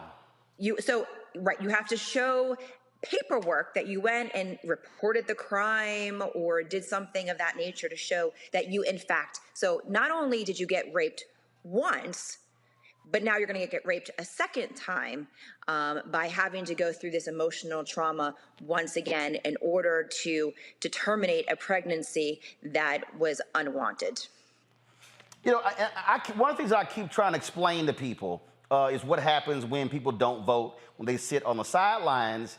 And we saw that in the last election there as well. And so you now are running the party. And that is it. It's an arduous task trying to rebuild the Florida Democratic Party because so many people have just simply given up. And what I just keep trying to explain to people is that if you sit out elections, do understand somebody's going to win. Yep. And Republicans have a supermajority there in Florida. There was a supermajority in Tennessee, in South Carolina, in North Carolina, in Mississippi, in Alabama. And I say, look, the task has to be, you're not going to take over assemblies overnight. But the first thing is, how do you go from a supermajority down to a majority and then try to compete? That is going to take organizing and mobilizing. That is correct. And listening to, obviously, you having the president of Emily's List in the conversation that you all were just having, that's exactly it. And that is what Democrats have not been doing well here in Florida. We have been taking it for granted that we were a blue state and then a purple state. And, we lost by less than 1%. And that just happens to have been that election's problem. But the reality is that Democrats have been failing to do the basics. Voter registration, voter engagement year round, those boots on the ground. And that's what we have to get back to. And you're seeing pictures of myself and Leader Book sitting there right before we got arrested. So again, peacefully protesting on that sidewalk. And so it's going to take this drumbeat into Democrats across our state that they've got to get back out there. They've got to be talking to the communities. And hopefully our arrest last week will show that we are going to continue to fight and to stand up for what we believe in, and we are not going to take this laying down. Panel questions. Reese, you're up. Reese, you muted. This ain't your first rodeo. Lord have mercy. My bad. My is the cows going home for a long time. See, Anyway, we jacked up Erica when she did it. Now it's your turn. I know. I had to come and I had to come. My bad. Hi, Ms. Freed. My question to you is, you're head of the Democratic Party now. One of the things that has been studied and written about is the disinformation campaign that is particularly targeting Black and Latino voters in Florida. It was very successful during Trump's first run in 2016, and we've seen it escalate. Is that something that under your tenure you plan to devote more resources to in terms of countering the disinformation that's targeting our communities? I'm not even going to call it disinformation. I'm calling it propaganda, flat out propaganda. And so that let's be very clear here, because we know what propaganda does and how it leads to hate and how it leads to distrust of your elected officials, and now in this case an elected at a party. So yes, we haven't been doing this, and I have been screaming from the hilltops that we just kind of let it go, like, oh, it's not going to resonate. It's really not. No one's ever going to believe this, but they do. And so, yes, there is going to be, it is a new day. When I got elected on February 25th, this is a new day. I fight back hard, and we are going to be putting resources into our Black and Brown communities like we haven't before, and making sure that we have a statewide rapid response team, making sure that we are not only just using mainstream media, but more importantly, all of our Black-owned radio, TV, podcasts, print, and to get into those networks ASAP. We cannot let that propaganda stick, and then we have to spend so much more time and resources afterwards. Look, people ask me all the time, they're like, man, people come on your show, you interrupt. I'm like, if you lie, I'm going to stop you in your tracks. You don't let folks lie and then go, oh, we'll do a fact check later. You must be done in real time. Greg Carr. Thank you, Roland, and thank you, Ms. Freed. I'm going to follow up with what Reese asked you and talk about the politics. I mean, clearly Ron DeSantis is not going to be president of the United States. I mean, he's going to find out when he's not ready for primetime tour starts. But they're in Florida. You know, how important is it for the Democratic Party to not try to tack to this imaginary center, but to move farther left? I'm thinking about what happened in Milwaukee, of course, with Janet Protasiewicz. And, you know, embracing the whole, you know, question of right to terminate a pregnancy. You know, in addition to investing in Black and Brown communities, how important is it to embrace the old school politics and articulate a very clear vision that isn't an attempt to chase these imaginary voters, white nationalist voters who were never coming to the Democratic Party? And how important is it to kind of gin up the base by appealing to the base? 1,000% has to be done. And that is, you know, realistically why we lost. I will never give credit to Ron DeSantis by winning 19 points. Democrats lost by 19 points.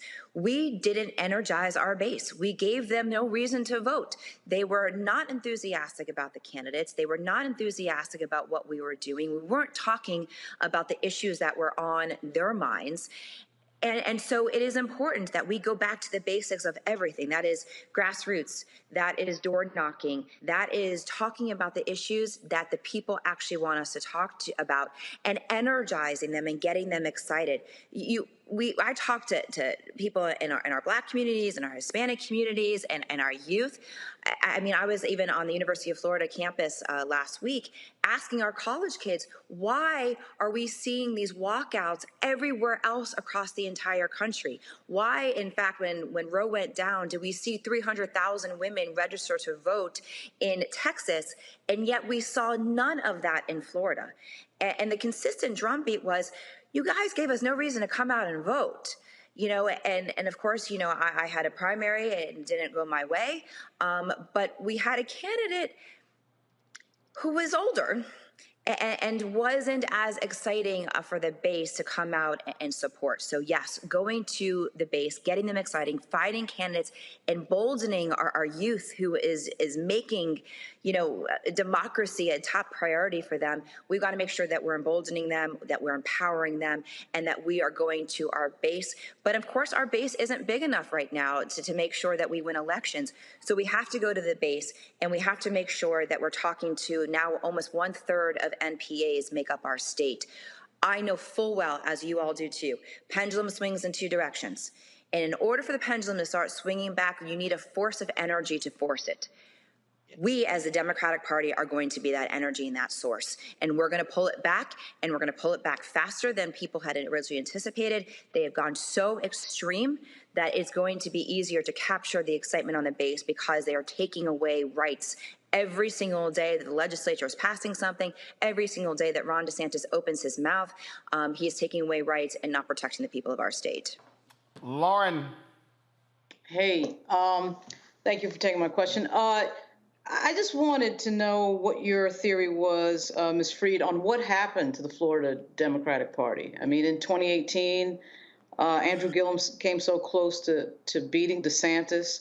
And then it just seems like the party last year just sort of fell through the ground. I mean, it was just sort of a far fall. And obviously you're in total rebuild, but what is your explanation for that? Obviously Gillum came so close to winning that race, and then last year Chris didn't come that close. So, what's your theory of the case?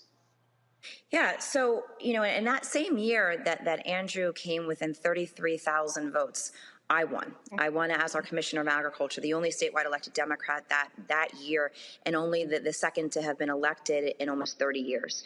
And so I've spent a lot of time, unfortunately, with Ron DeSantis and a lot of time in that Florida cabinet. And what I saw firsthand as an elected official is that the party apparatus didn't do anything to support our elected officials who were out there in the fields every single day, putting up those fights. I mean, I was the first person in March of 2020 that called Ron DeSantis a dictator. Everybody thought that I had lost my mind. What are you talking about? You just called the governor of your state a dictator. Now it's even more so. He's a fascist dictator. And so what happened realistically is, one, the Democrats got lazy. We stopped doing voter engagement. We stopped doing voter registration. And then we stopped engaging completely after 2020. When the pandemic hit our country and our state, the Democrats folded up shop and went home and never came back out. So now that I'm chair and been here for about 7 weeks and I've been able to look under the hood, there was no programming apparatus. There was no grassroots. There was no money spent in minority communities. There was no, and I use this very, very loosely, there was no coordinated campaign.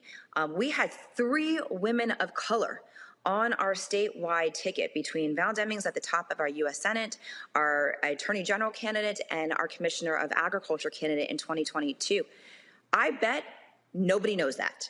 That is on us, that we didn't lift up the diversity of our ticket and didn't prompt up the people that were running for office. And so there was a complete meltdown of everything Democrats. No one was talking to each other. House wasn't talking to Senate. Senate wasn't talking to the party. I, as our statewide elected, didn't speak to anybody in the party, was trying to be surrogates across our state. It was just a complete collapse. I actually called Val on the Tuesday after I took over the party, and I said, Val, I know why we lost by 19 points. There was just nothing here. And you can't win elections if you don't put in the work, you don't do the boots on the ground, you don't do the door knocking, you don't go to community organizing events, and you only talk to voters a couple months before an election. That isn't going to work. And if you have only the message of vote for us because we're not them, that is never going to be a winning combination for Democrats. We always have to inspire our base to come out and vote for us. And that's what we're going to have to be doing going forward. All right, Nikki Freed, we certainly appreciate it. Look forward to having you back on the show. And when you're in D.C., let us know. You can drop by the studio. I would love that. Thanks. Have a good night, everybody. Thanks so much. Take care. All right, folks, we come back. I know I did it yesterday, but I gotta play again that silly-ass video Senator Tim Scott released announcing, because I know Greg and Reese and Lauren been waiting to comment on that. And I gotta play some for y'all of Representative Justin Jones schooling them on the Bible on the floor in Tennessee. Y'all know what y'all watching, the blackest show in America, Roland Martin Unfiltered, right here on Black Star Network. Support us in what we do. Download the app, Apple phone, Android phone, Apple TV, Android TV, Roku, Amazon Fire TV, Xbox One, Samsung Smart TV. And why should you support us with your dollars? Because ain't nobody else rocking an HBCU shirt, wearing some black-owned tennis shoes. Y'all know how we do it. Check your money orders, P.O. Box 57196, Washington, D.C. 20037-0196. Cash App, $RM Unfiltered. PayPal, R Martin Unfiltered. Venmo is RM Unfiltered. Zelle, roland@rolandsmartin.com. roland@rolandmartinunfiltered.com. I'll be right back. We feel the hidden impacts of climate change that land harder in Black, brown, and Native communities. Not many people talk about it because they clearly don't know our lives. But with President Biden's landmark infrastructure and climate plans, our issues are finally seen. Removing lead pipes means we know our water is safe. Cutting carbon pollution helps our kids breathe easier. 1.5 million new jobs means stable work in communities. The impact we need. Right now. Lost my daughter. I didn't know where she was. So I had to figure out how to survive, how to eat, how to live. I don't want to go into the details because she's here, first of all. She may not want me telling that story. But possession of her, the family broke down, fell apart. I was homeless. I had to figure out, I didn't have a manager or an agent or anybody anymore, and I'm the talent. So I got to figure out how to be the agent. I had to figure out, how does business work?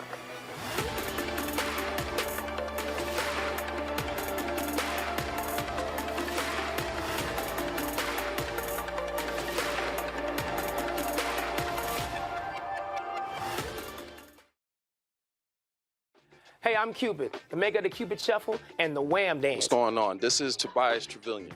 And if you're ready, you are listening to and you are watching Roland Martin Unfiltered.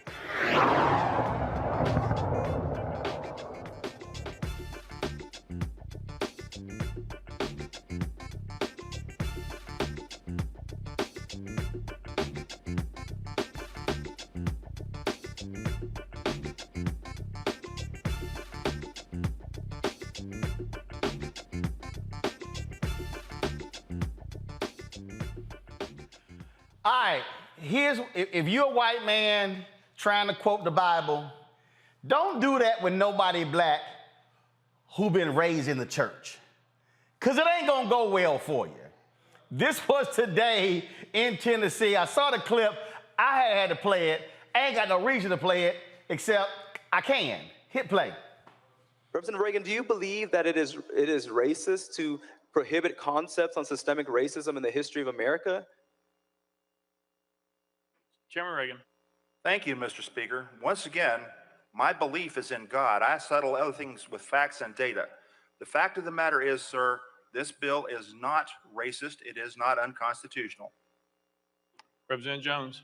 We keep bringing up God, but God says in Isaiah 10, woe to those who pass unjust laws that hurt the poor and rob them of their rights. And so stop using God to justify your bigotry.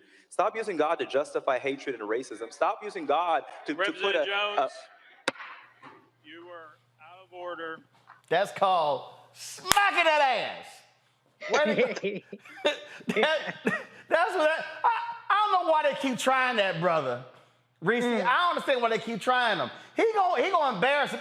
You know, they sitting there like, dang, he back.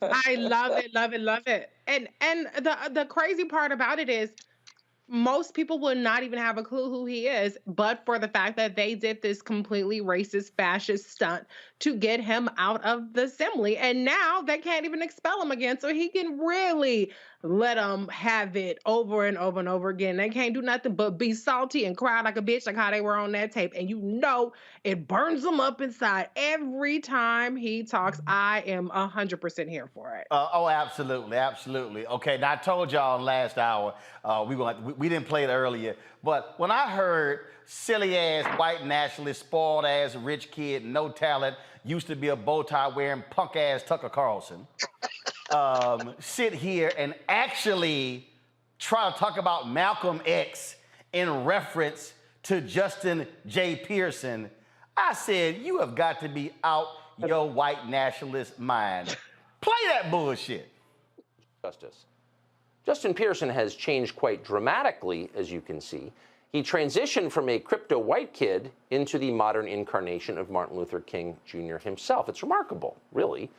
But he's not alone in that. You see this all the time. Everybody in the Democratic Party wants to be Martin Luther King at this point. Even Joe Biden, who during the famous March on Washington was enjoying the many benefits of life as a college student in a racially segregated state. Now, he's MLK. They all are. But you got to ask yourself, as long as we're mimicking civil rights leaders who died almost 60 years ago, why not some variety? You never see politicians transition into, say, Malcolm X. Why is that? Maybe because Malcolm X didn't talk like a sharecropper. He spoke dignified standard English. He wasn't running a shakedown racket to fleece guilty white liberals. Malcolm X had self-respect, so he despised guilty white liberals, and he said so. He believed in self-improvement. He knew who the enemy was. So maybe it's not surprising that Malcolm X is not a popular transition choice in 2023. Al Sharpton, by contrast, is increasingly popular, especially now that he's skinny and has a paying job. Sandy Cortez of Westchester recently pulled off a double transition. Not only did she change sexes, Al Sharpton identifies as a man. All right, see right here, y'all. If there was a segment of this show right now, it would be called This Motherfucker. Go ahead, Greg. No, man, you know, it's funny how these things converge. Malcolm X, born in Omaha, Nebraska. I'm sure you remember Ernie Chambers, who for many years was the only non-white member of the state Senate in Oklahoma. Nebraska. I'm sorry, thank you, Nebraska, thank you. And oh, yes, that's right, thank you, Roland. Looking at young brother Jones, you know, and as you say, Reese, nobody would have known, well, very few people, political wonks would have known, Laura Victoria Burke would have known, but the general public wouldn't even have known who those two young brothers were. Now what they are guaranteed from now on is bully pulpits. Mm-hmm. And so when this white boy is drugged through the mud, this 74-year-old white man from North Carolina who was attempting to say he represents God, he will now be embarrassed. And, you know, whether they ever pass a bill or not in the legislature, like Ernie Chambers did for many years in Nebraska, you've now got two young people who will set fire to everybody in the legislature. Now, contrast that with Tucker Carlson, as you said, a real excellent example of affirmative action. Because affirmative action means whiteness. That's what that means. As you said, no talent, Tucker Carlson. The irony is, I guess, if he were in the legislature and one of them would question him and say, sir, so are you calling Martin Luther King someone who didn't speak the King's English? By contrasting him with Malcolm X, who, while he was in prison, listened to Paul Robeson records incessantly. Paul Robeson was such a big hero to Malcolm X that at Lorraine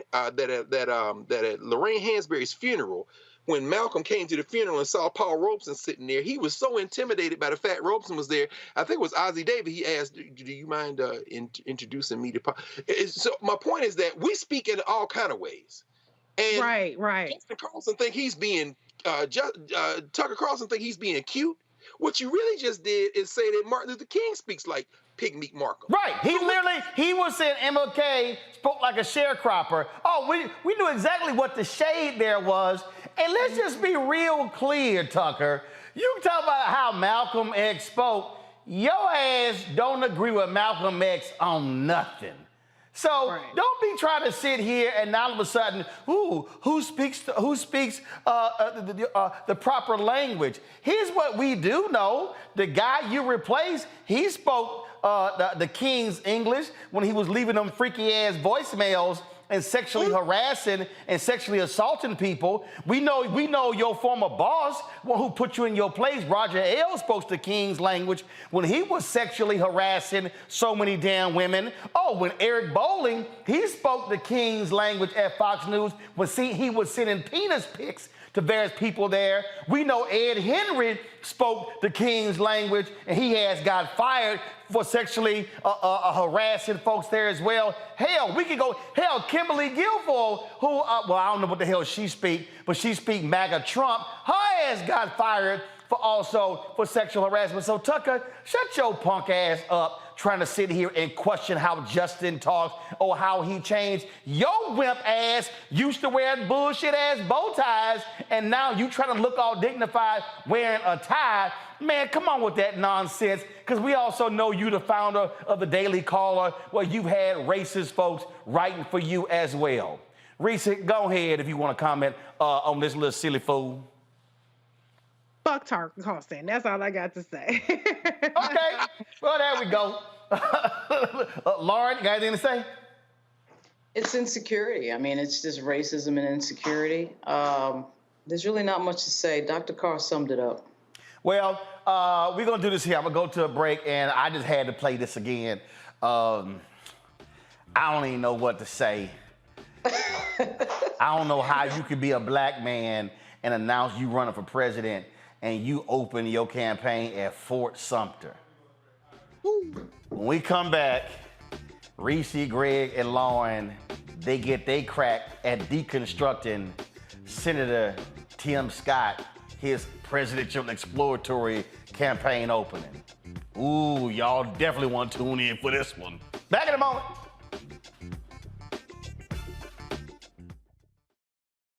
When you talk about blackness and what happens in black culture, we're about covering these things that matter to us, speaking to our issues and concerns. This is a genuine people-powered movement. There's a lot of stuff that we're not getting. You get it, and you spread the word. We wish to plead our own cause. Too long have others spoken for us. We cannot tell our own story if we can't pay for it. This is about covering us. Invest in black-owned media. Your dollars matter. We don't have to keep asking them to cover our stuff. So please support us in what we do, folks. We want to hit 2,000 people, $50 this month, raise $100,000. We're behind 100,000, so we want to hit that. Y'all money makes this possible. Checks and money orders go to P.O. Box 57196, Washington, D.C. 20037-0196. The Cash App is $RM Unfiltered. PayPal is R Martin Unfiltered. Venmo is RM Unfiltered. Zelle is Roland at RolandSMartin.com. Next on the Black Table with me, Greg Carr, Dr. Kwasi Kanadu, author, scholar, and healer. He is one of the truly representative thinkers and activists of our generation. I had a dream, a particular night, and when I woke up, several ancestors came to me, and they came to me and said, "We really like what you're doing, but you have to do more." His writing provides a deep and unique dive into African history through the eyes of some of the interesting characters who have lived in it, including some in his own family. The multi-talented, always fascinating Dr. Kwasi Kanadu on the next Black Table here on the Black Star Network. Hello, everyone. It's Kiara Sheard. Hey, I'm Taj. I'm Coco. And I'm Lily. And we're SWV. What's up, y'all? It's Ryan Destiny, and you're watching Roland Martin Unfiltered.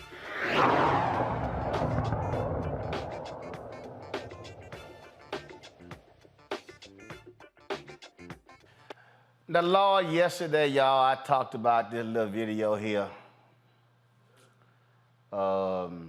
I still, 24 hours later, I still know what the hell we watched.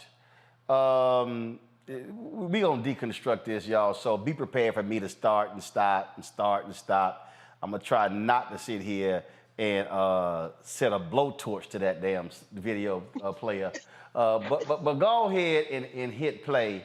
Y'all, this is Senator Tim Scott, Republican from South Carolina. Literally, this is how this black man announced he is seeking the office of the presidency of the United States, not the Confederate States, because we know that's what South Carolina wanted, but the United States. Y'all go ahead. Both 1861, in this harbor, the first shots of the Civil War were fired, and our country faced the defining moment. Would we truly?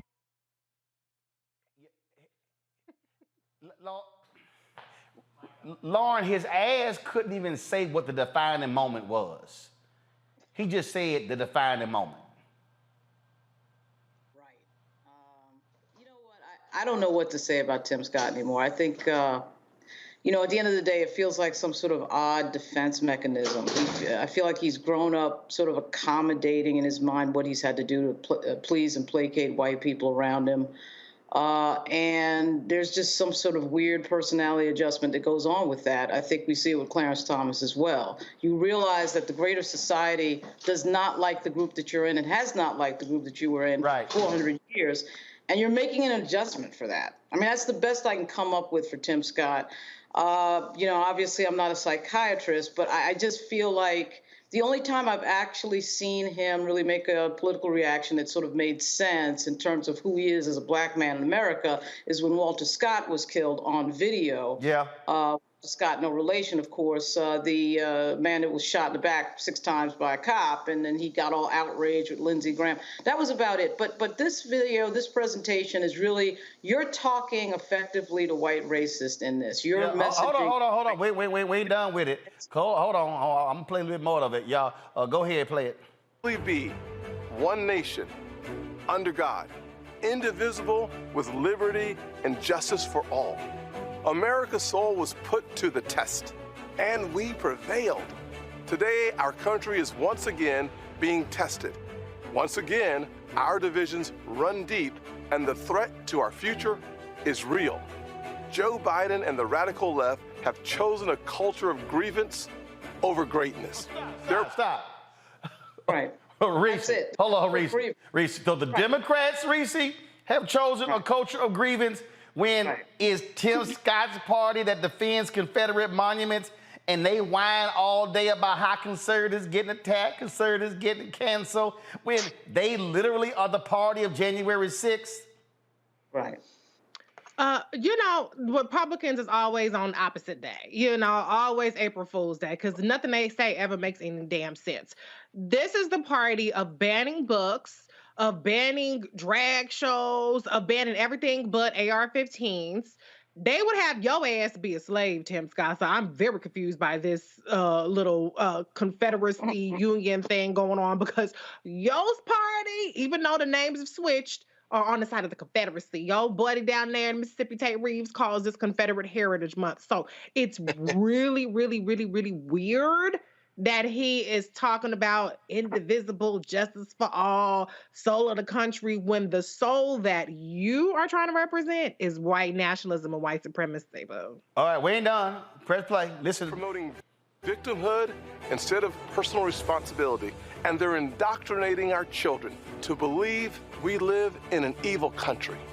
And all too often, when they get called out for their failures, they weaponize race to divide us, to hold on to their power. When I fought back against their liberal agenda, they called me a prop, a token, because I disrupt their narrative. I threaten their control. They know the truth of my life disproves their lies. What the hell do you threaten? I mean, you're the junior senator from South Carolina. All you do is follow Lindsey Graham around like a little puppet, and you the one who killed the George Floyd Justice Act. Hello. Press play. See, I was raised by a single mother in poverty. The spoons in our apartment were plastic, not silver. But we had faith. We put in the work, and we had an unwavering belief that we too could live the American dream. Tim, how many broke people in South Carolina? How much money does your state get from the federal government? Tell us about the condition of schools in South Carolina. Please tell us about the conditions of African Americans in South Carolina. Please tell us how, under Republican rule, black people are so wonderfully great in South Carolina. I'll wait. Press play. I know America is a land of opportunity, not a land of oppression. I know it because I've lived it. That's why it pains my soul to see the Biden liberals attacking every rung of the ladder that helped me climb. If the radical left gets their way, millions more families will be trapped in failing schools, crime-ridden neighborhoods, and crushing inflation. He just said, Greg, that the liberals attacked every rung of the ladder that made me successful. Which party wants to cut food stamps? He said his mama was in poverty, okay?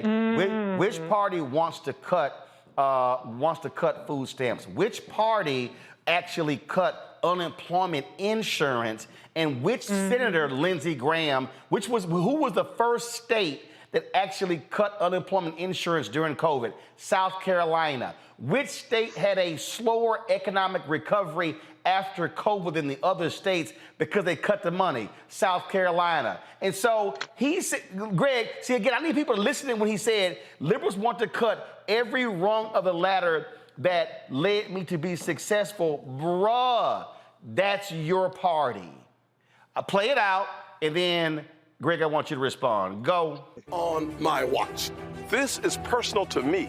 I will never back down in defense of the conservative values that make America exceptional. And that's why I'm announcing my exploratory committee for President of the United States. I will defend the Judeo-Christian foundation our nation is built on and protect our religious liberty. I will stand up to communist China and restore opportunities for hardworking Americans to thrive and prosper. I will fight to give every parent a choice in education so their children have a better chance in life. I will defend our borders and our neighborhood streets, and I will protect our most fundamental right, the right to life itself. I bear witness that America can do for anyone what she's done for me. But we must rise up to the challenges of our time. This is a fight we must win. And that will take faith. Faith in God, faith in each other, and faith in America. God bless our United States of America, and God bless you. The reason why this is one of the most brain dead ads I've ever run is that the Confederates never lost Fort Sumter. Fort Sumter literally was the beginning of the Civil War because the white folks of South Carolina wanted to keep people like Tim Scott in slavery. And you literally are opening your campaign at what should be the land of domestic terrorists. Let me say it again, everybody who's listening. Let me say to anybody who's listening, if you go over to Germany, do you know how they treat the camps where Jews were killed? They don't treat them as celebratory places. You will never see a candidate say, let me open my campaign in the standing in one of the places where the ovens are. But Greg, Tim Scott literally decided to open his at Fort Sumter, of all places, where they wanted to defend and keep slavery. Absolutely, Roland. Well, we saw Tim mission accomplished, Scott. He opened his audition for the vice presidency slot on the white nationalist ticket with that beautiful video. He seems to have forgotten that flag that he was so proud of. You won't catch me wearing an American flag, but the one that's over Fort Sumter now was actually raised there April the 14th, 1863, when Martin Delany, Major Delany, the highest ranking black military officer in the United States, came aboard the Planter. Those of y'all who know your history, that would be the ship that Robert Smalls and his family got away from the Confederates, and he ultimately became the captain of the Planter, came back to D.C. as a congressman. But Robert Smalls, Martin Delany on the Planter sailed to Fort Sumter in the company of the son of Denmark Vesey. That's right, Vesey, who had led that rebellion, who had been one of the founders of Mother Emanuel AME Church. In fact, the same church where the white nationalist Dylan Roof slaughtered black folk, including Clementa Pinckney, who got a statue of Denmark Vesey. They sailed across that bay. And Robert Smalls, Martin Delany, Denmark Vesey's son, and thousands of black people stood there as they put that American flag up. Now, of course, there's another story that's told by the white nationalists and the Lindsey Grahams, the Mitch McConnells, you know, the ones who employed Tim Scott. And in the words of that great erudite African-American philosopher, James Mush, who seems to be the one that Tim Scott is channeling, when asked if he could tell when somebody was lying, James Mush, also known as Mushmouth, voiced by Bill Cosby on Bill Cosby and the Cosby Kids, said, "Nope, I believe everybody." Tim Scott, in fact, channeling his inner and some might say outer Mushmouth, has placed himself in a very difficult position. Laura, I agree with you. It's quite pathetic and even a little bit sad to see a black man break himself of his own volition. But when you do it at Fort Sumter, brother, you are defecating on the blood ancestors who fought to get that island back, not for the United States, but for their liberation. You, sir, are a traitor to African people and to our common humanity. Good luck becoming the vice president for whichever person you're going to be a personal valet from, if you indeed get on the ticket. Lord, you open it for something. Lord have mercy. All right, y'all. That's it for us. I got to bounce. This has certainly been quite an interesting show. Yesterday, I was rocking North Carolina A&T. Today, I'm rocking Dillard. And again, rocking the Rock Deep Global kicks. And so y'all know how we keep it real black. Reese, Lauren, Greg, thanks so much for joining us on the panel. Don't forget to, folks, support us in what we do. Look, what we're building here is something nobody else is doing. Let me be real clear. Nobody else is doing what we're doing, okay? Not Essence, not Blavity, not Black Enterprise, not The Grill, not any people. They ain't doing what we're doing. We truly are building a 24-hour, 7-day-a-week black news and information network that is black owned, that is independent, that we run and control. Your resources make that possible. And so first, download our app. We got 1 million plus people who subscribe to our YouTube channel.